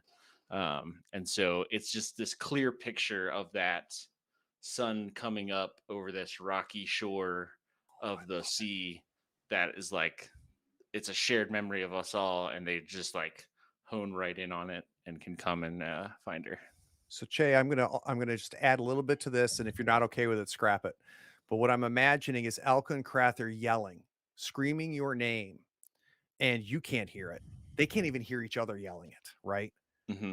But all of a sudden, a vision of a sun rises behind you and cuts through all of the wind, cuts through all of the snow, and they see your silhouette behind a sun that they both distinctly remember. And it was that morning of hope.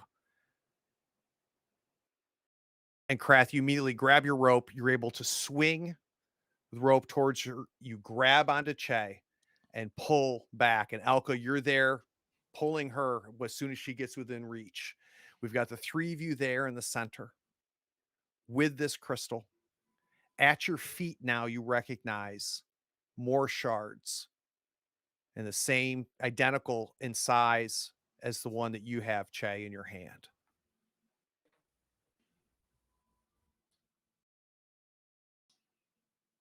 Are they warm to the touch? They are. And they're the same crystals that were in the two Identical in creatures. size and Yeah. in look as the ones that were in the chests of these two. Wait. I didn't at any point see those things with crystals in their chest, did I? You did. You saw it in the woman. Okay, she still had. Okay, cool. Yeah.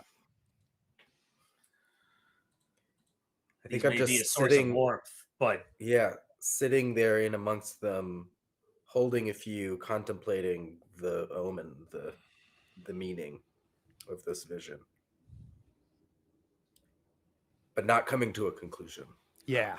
Yeah. You're not Just able to kind piece of. any together. And one little bit of clarification that I probably should have made clear. Somewhere in your minds, you know that you might still be by the campfire right now with the taste of that bittersweet tea still in your mouth. But there's no sense of that. And there hasn't been a sense of that, especially since you've entered this storm. Everything looks and feels real. how's my rope looking around the crystal? It might have another 2 minutes before it burns through the rope and breaks it. I'm taking it off and doing the best I can to salvage what I can. Yep. These may be able to keep us warm, but if they turn us into those things, I'm not sure it's worth it.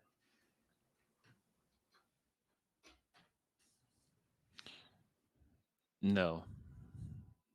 Like the tree was corrupted. These people were corrupted.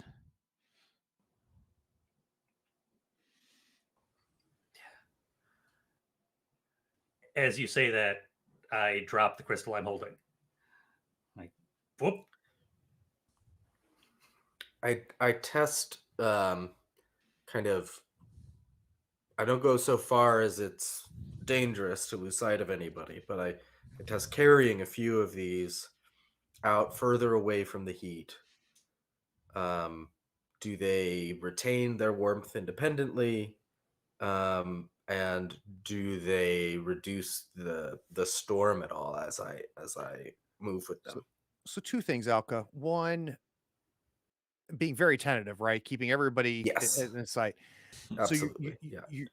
the temperature of these things, and I want you to imagine the heat is at the level of a bowl of soup that you could carry across the room, and Yeah. maybe by the time you get to the table, you're glad to have let go of the warm bowl.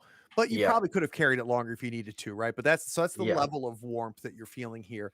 That doesn't dissipate at all as you separate these crystals. And it's I'm imagining it's you physically walking away, but also just turning your body and arms away, right? As a scientist, you are testing this out. Mm-hmm. But you also notice that with the crystals in front of you, they're almost like a flashlight. And if you are looking from where a straight line from where you are to the crystals, you don't even have to look through the crystals. Their presence there offers kind of extends your view, extends your visibility through the snow. So it does seem to cut through Mm-hmm. the blindness of this storm.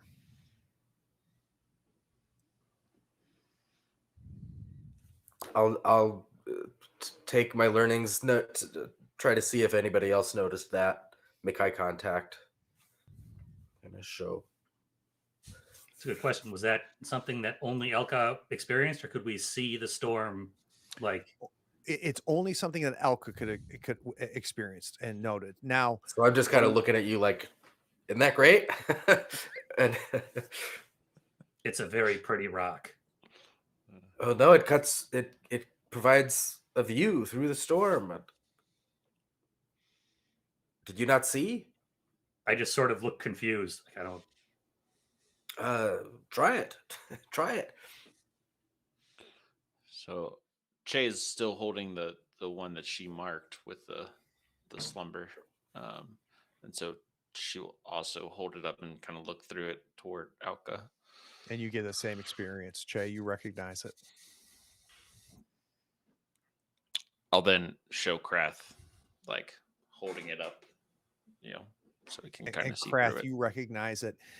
And the sun that Che, the vision of a sun that Che invoked and created with her magic, the oranges and yellows of that rising sun are now starting to fade. And I think, Krath, that's when you realize that that was providing the only light in this room, because you look to your torch and it is spent. Yeah. So I drop your dropped torches it by when I one. went charging off anyway. Yeah. So you're down to 2 torches, I think. Did you have 3? Yep. Okay. Yep.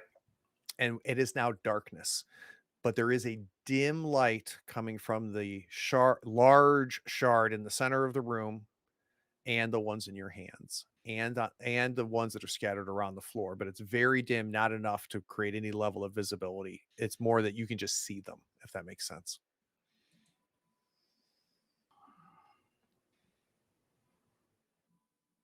I do not relish the thought of becoming one of those things.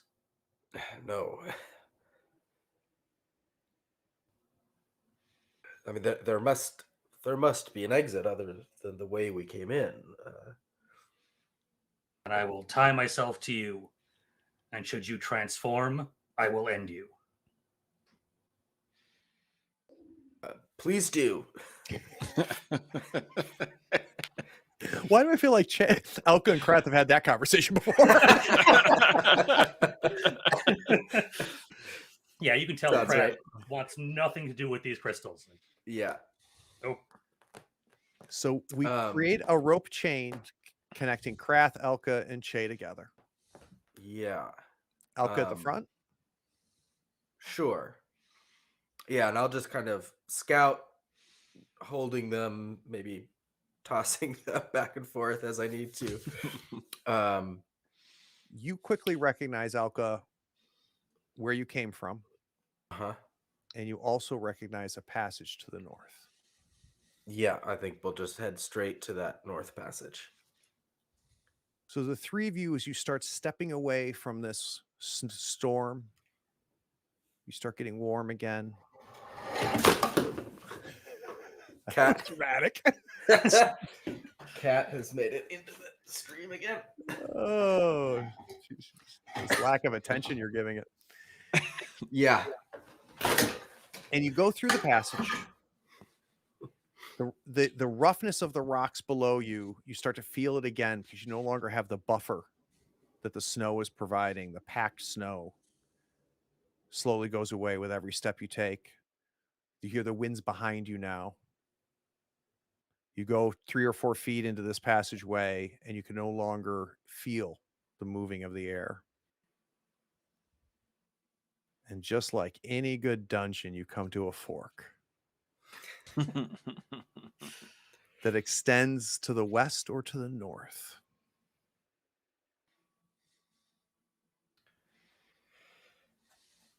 Yeah, I think Alka tries to be. Well, actually, we got to stop for a second. It is Okay. pure freaking darkness. Sure. Yeah, I'll light one of my 3 torches. Okay. That makes sense that you would do it. To even see the fork. Yeah. And trying to be decisive, but failing to be decisive, begins to head north and then backtracks and looks around to the west and maybe starts west and backtracks. Can't. And Krath and Che, you're watching Elka, With unable nothing to to make the decision. determination. He just can't make up his mind.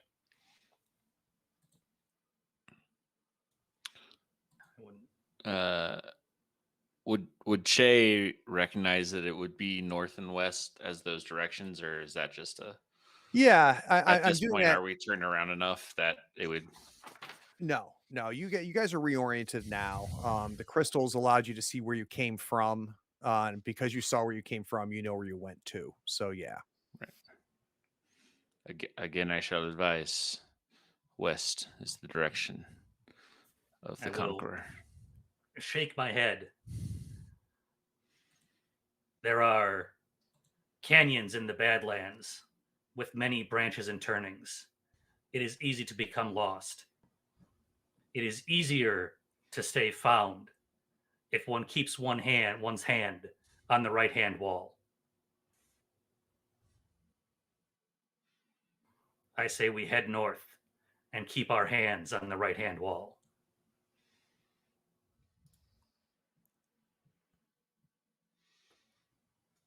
That sounds like a good strategy to me.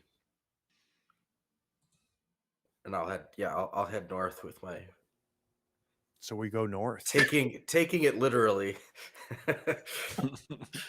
Which Kraft did not mean that metaphorically. He literally meant walk along. Like, yeah, with your hand on the wall. sure, yes. So you head north through this passageway, and this is by far the longest tight passageway you've gone through. And Krath, I'm going to have you no, actually, Elka, I'm going to have you as the scout recognize this before anybody. You can feel this passageway, though you went north, you can feel it curving and slowly pulling you west. So now you know that even though you were headed north, you're now really going west. But that's but the wall is curved, right? So but you have a better sense of it than anybody. And the cavern passageway opens up to a cavern. And it's a long cavern running east to west. And you can see in front of you large swaths of the floor are breaking away to a large pit in the center. And the pit runs north to south and basically cuts this cavern in half. There are areas of this floor still remaining, almost like pedestals, but not ones you could step to. And across from that, you can see that the passageway continues.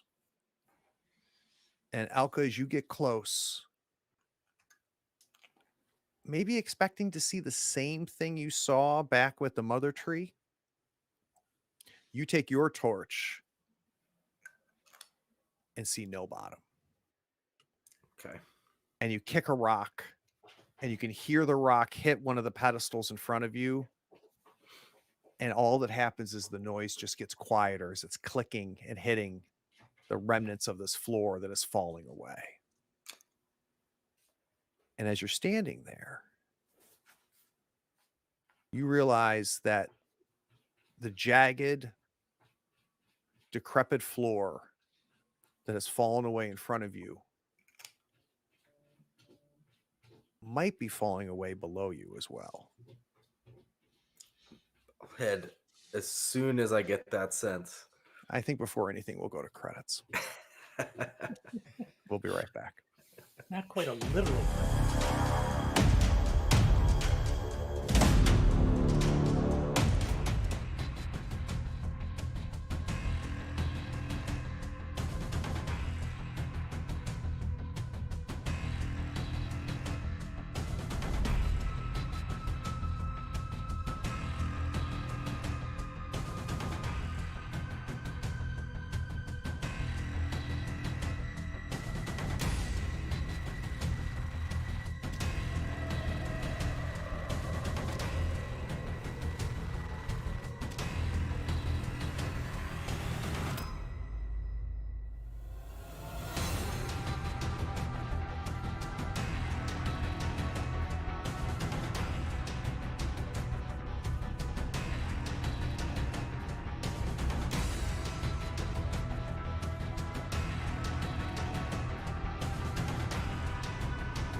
All right, bringing us back.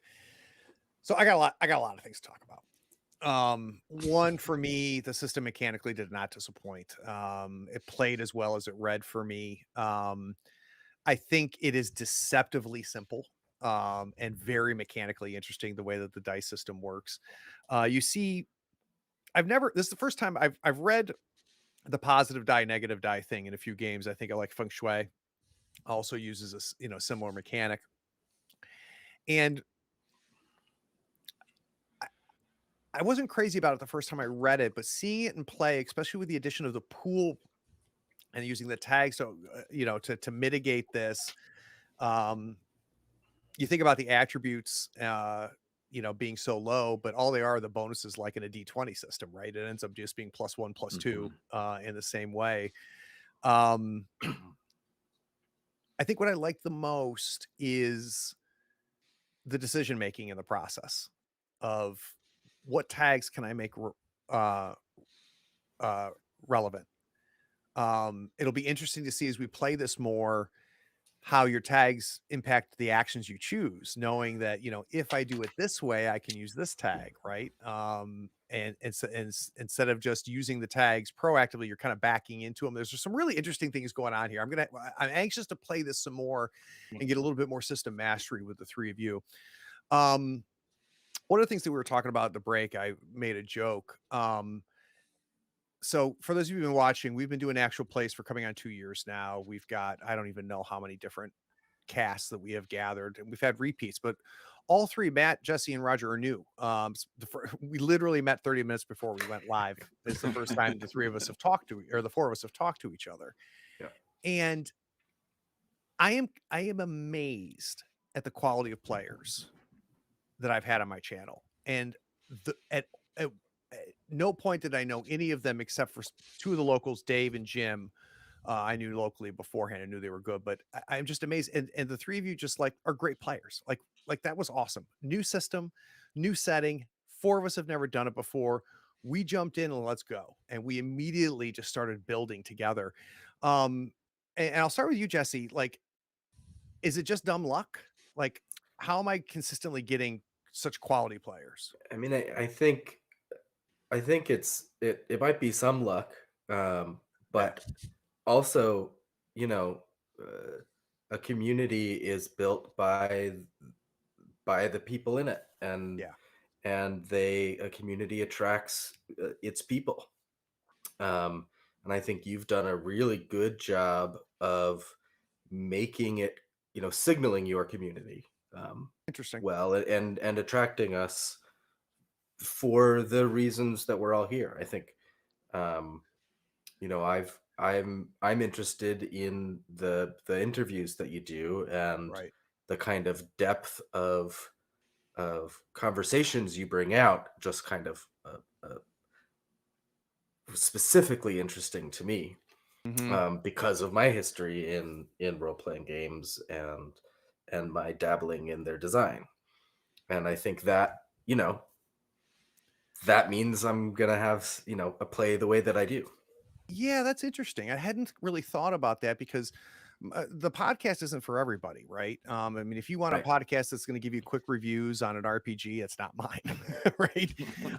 If you're looking for a podcast that you can listen to in 30 minutes and get a whole episode in, it's also not mine. I mean, my interviews are anywhere from an hour to 3 hours. I've had 3-hour interviews, and we get into the nitty gritty of not only the design, but like the inspiration. And Hmm.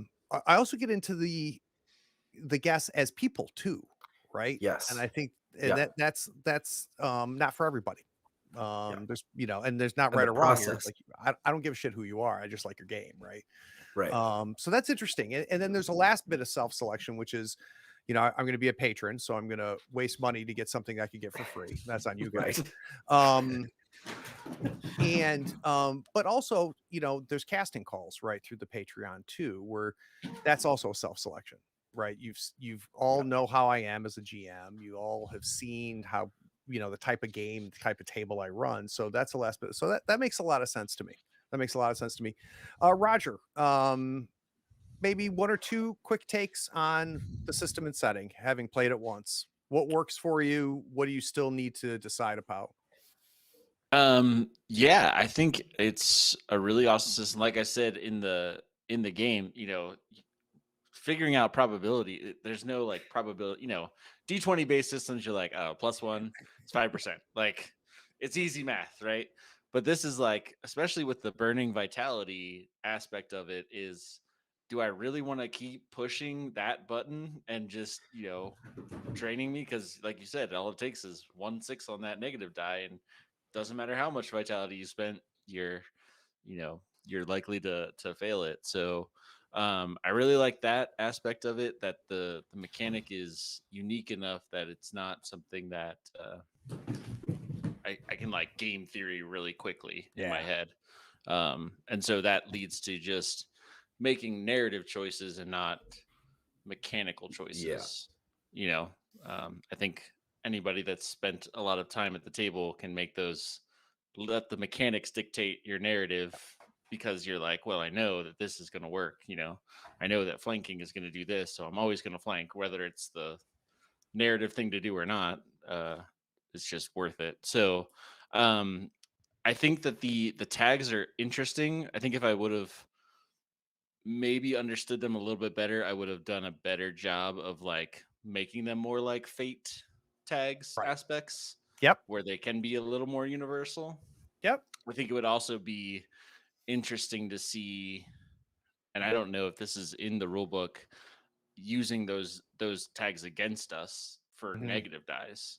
So like, the trouble that Shay doesn't know the source of her magic, you know, when do you get to push that button on me and say, Yep. yeah, you're doing all this cool shit. Well, guess what? At the It's worst coming possible due. time. Yeah. Well, and Yeah. I think So understanding the negative dice thing is something I need to spend time with after running for one session. I don't think I fully grasped when I should be increasing the negative die. I think that I should have in play, but um I didn't have a full grasp on it. And it's one of those things that I think, Jesse, you said it before we went live. It's just like, or I don't remember who said it, but it's just like you can read something, but it's a whole lot different than playing it, right? And I think that's like I was not worried about negative dice, but like now I'm like, yeah, that was my biggest weakness running this for the first time, is really not on the fly live at the table as we're playing know exactly when to increase those negative die. And part of what can do that is doing exactly what you're saying, Roger, right? Which is understanding how those tags can be used in multiple directions, not just your setback, or not I forget what it's called, because you have to Trouble. specifically pick one bad tag. Yeah, trouble. Trouble, right? Yeah, the trouble tag. But any of those tags could definitely cause more negative dice. So that's some homework for me. um Matt, this is from Diogo, which means it's going to have the OSR label. um did it feel OSR, and if so, what does that even mean? Well, that last is the key question. And I admit I haven't spent a lot of time with the OSR, movement, for lack of a better word. So just kind of on the outskirts, like kind of absorbing on the internet, it harkens back to like playing second edition and basic back in the late 80s, early 90s. So the idea of this system that fits in that zine you held up, Yeah. being part of that just runs counter to sort of my gut instinct, where this should be a book full of tables and math you can't really understand, and FACO and all this other crap. Like, your armor class is better when it's lower, because of course it is. That said, you get kind of the same feel. It does sort of evoke the feel of playing that. And I'll admit, I am withholding final judgment for a bit. And I think, because my reaction to the dice mechanic, I think, is almost opposite some other people's, insofar as it felt at certain points like it's just foregone. I mean, it's easy for me to figure, because if I roll anything other than a 1 on the negative die, I can't succeed. Like, Right. there's a real hard, which then put my focus on the only percentage that matters is that 17.6% chance that I roll a 6 on the negative die. Yeah. And that's just, in that case, in many cases, just a failure. Right. The middle ground, and hearing you say, playing more with negative dice, sort of that middle ground, like something with like a difficulty 2 or 3, but throw an extra negative die or two on there. Now gets a lot more complicated. Like Yep. that difficulty 5, like it's easy enough. I've got a 0 in mind. I can't succeed. I can hit 0 with a really good roll. Right. So Yep. that's fascinating. And I love dice pools. I mean, just as a mechanic, I love dice pools too. I love dice pools. Yeah. Um, Given the amount of D&D I play, it's a funny thing for me to say, but I love dice pools.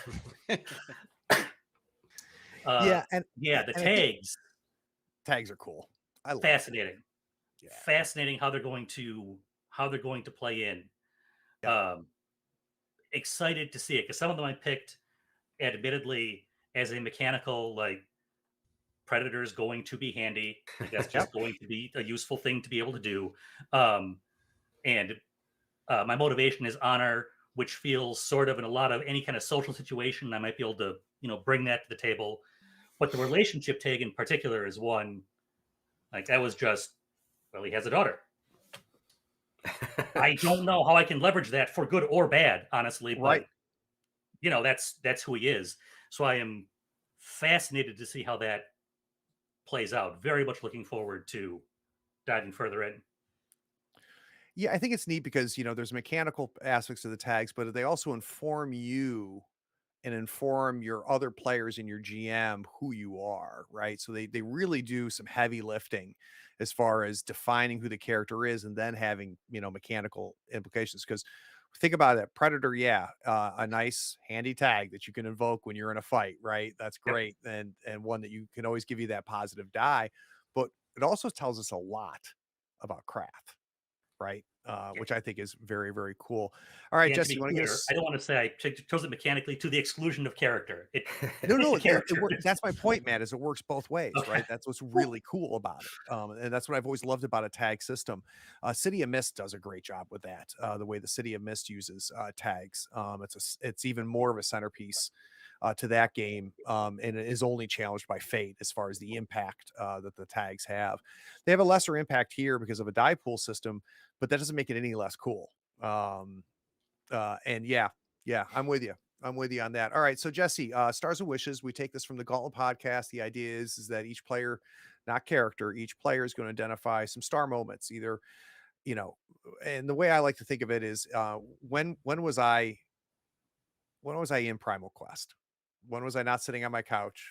When was I Alka? So one or two moments that are stars, and then we'll talk about wishes after that. So give me one or two stars. Yeah, I think the that first roll in the snowy um room, um Alka has been here before, sees that there's something in the middle, there's a shadowy thing to get to, is on this quest to find answers to unknown questions, Yeah. um and heads confidently straight there with a ton of dice and fails it, Yep. and just is turned around and pulled away, and the system very quickly and without getting in the way gave me the confidence that I feel like Alka felt, and then also shattered it in the way that this dungeon and this situation can do. So it Yeah. felt very aligned, and just kind of a quick, like, don't get don't don't get too sure of yourself there. It was great. Really good Excellent. moment. All right. And so wishes is your opportunity as a player to say, hey, in the next session or two, I really wish more of this, or I didn't get this and I'd like to see this. Or what are you wishing for as a player in the next session or two? Yeah, I think I'm wishing to see more of the system, Mhm. um, to see those negative dice come in, um, and yeah, I think to just sort of see more of the dungeon. I want to I want to know what these questions are, and what I want that moment where I see the answer and know that it's the answer. Yeah. I'm looking Yeah. forward to that. All right, Roger, stars. Oh man. So my two really great moments stick out to me. The first thing is all on Craig, because so many people running games make the mistake of starting with the most boring crap in the adventure. Okay, you're in this village. What are you gonna do? Like, you went through all, you set the scene so perfectly with like Oh, getting good. us right to where we needed to be. Okay, we've established that we're in this town, we've met these people, we've done these things, we've recovered, we don't have to play that out, we don't have to act all that out because we know exactly what we're going to do, right? We're going to wind up in this cave with the dream crawl and do the tea. So why bother role playing all that boring crap? Get to the good stuff, right? And so,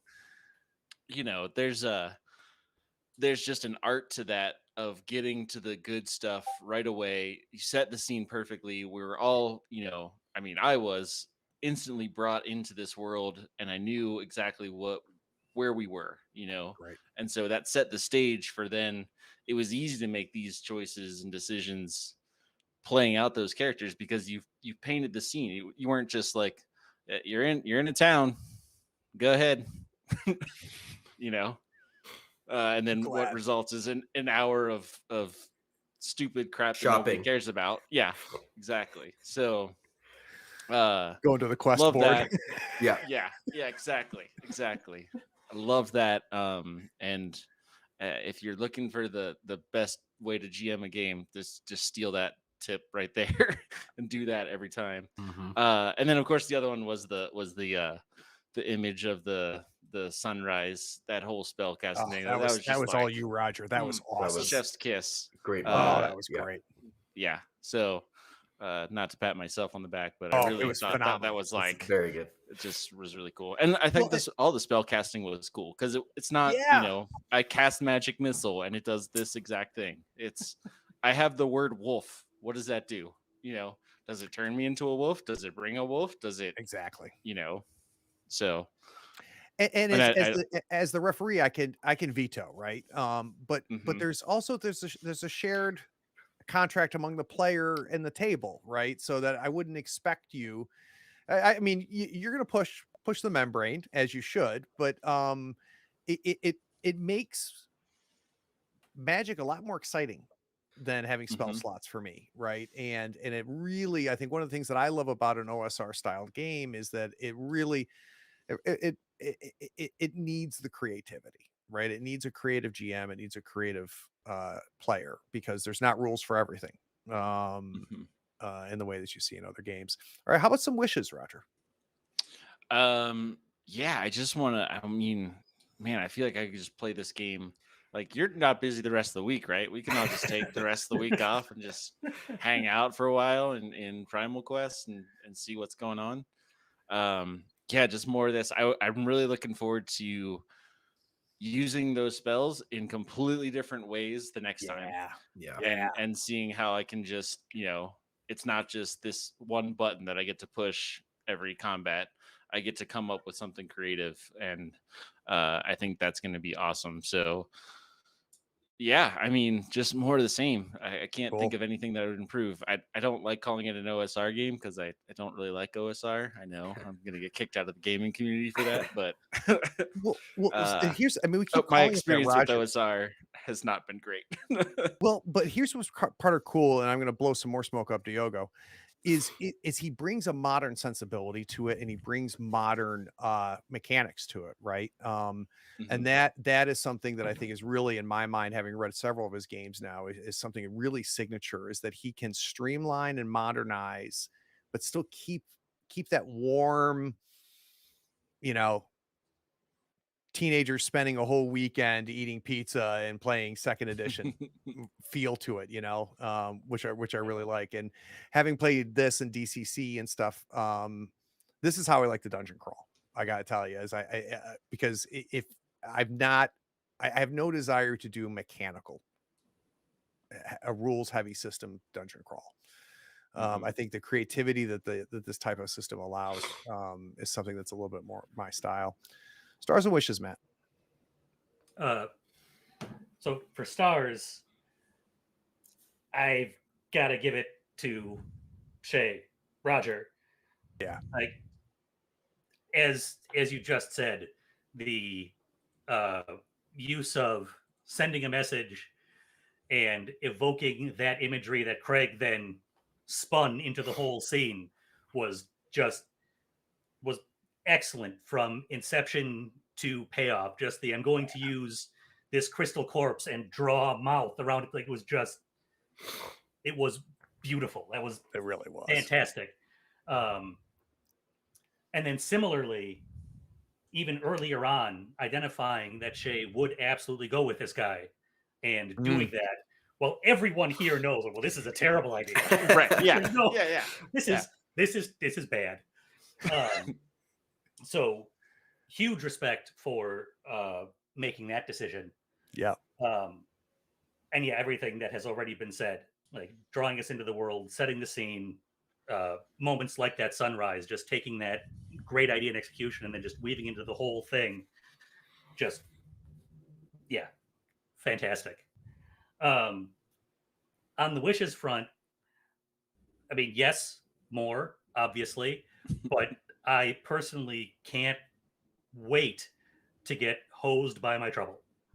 I just can't wait. I am very excited for that to come up at probably the worst possible time. Like, yeah, BT dubs, you just blacked out. Sorry. Like, I am, very excited to see how and when that happens. Well, and I think of Joe, who's played in several of our games. Joe is the same way, man. I mean, like when we were playing Blaze and stuff, like he loves Devil's Bargain. They love doing that type of stuff because that's where they find the fun, right? Is in the complications and in the twists. So Matt, you and I are very similar as far as players go. Okay, guys, you guys know the routine. Like and subscribe. For everybody that watched and chatted in chat, it was great seeing a lot of my players from other streams in the chat enjoying things. I do need to give a quick shout out to Jim Ortiz. You know Jim from several of our games. Most probably the biggest one is Forbidden Lands. He plays Osric in Forbidden Lands. He is the one that is responsible for the die roller. He programmed it up in Foundry and got it working for us. There is in development a very slick Foundry module for this game. It's not quite ready for prime time, but Diogo got me in touch with the person that's working on it. I think at some point we'll be able to premiere it here because it's super slick. Cool. It just isn't quite working yet. Yeah, Jim, I don't know why the different colors worked this time because they didn't work when you and I tested it, but it was good to see the dice of different colors. But yeah, Jim, I can't thank you enough for that. The website, like, subscribe, all that kind of crap, all that stuff. I can't wait to play again. Oh, don't forget this Saturday, episode 3 of Fear Itself, Invasive Procedures. It's getting craziest game that we've seen on this channel. So don't watch episodes 1 and 2 if you've missed it, and then we'll see you on Saturday. Matt, Jesse, and Roger, I can't wait to play again. Same here. Same. All right. Take care, all. Yeah. Bye.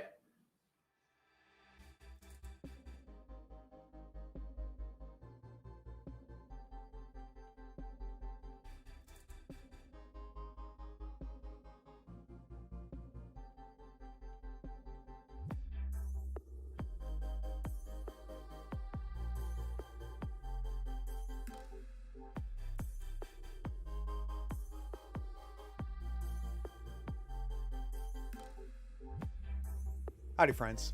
Thank you for watching. All our content is archived and organized in playlists on the Third Floor Wars YouTube channel. Check it out. And if you could like, follow, subscribe, and even set your notifications to this channel on YouTube and Twitch, we'd appreciate it, and it'll make sure that you catch all of our content. I talk with creators, designers, and experts across the gaming landscape in every episode of our podcast, Tabletop Talk. Open up your favorite podcatcher and search for Tabletop Talk from Third Floor Wars. Support your creators. They make the content you love, and it's your support that makes it happen. If you want to help us, go to Third Floor Wars on patreon.com and you can help us for as little as $1 a month. Thanks again. We'll see you next time. Take care.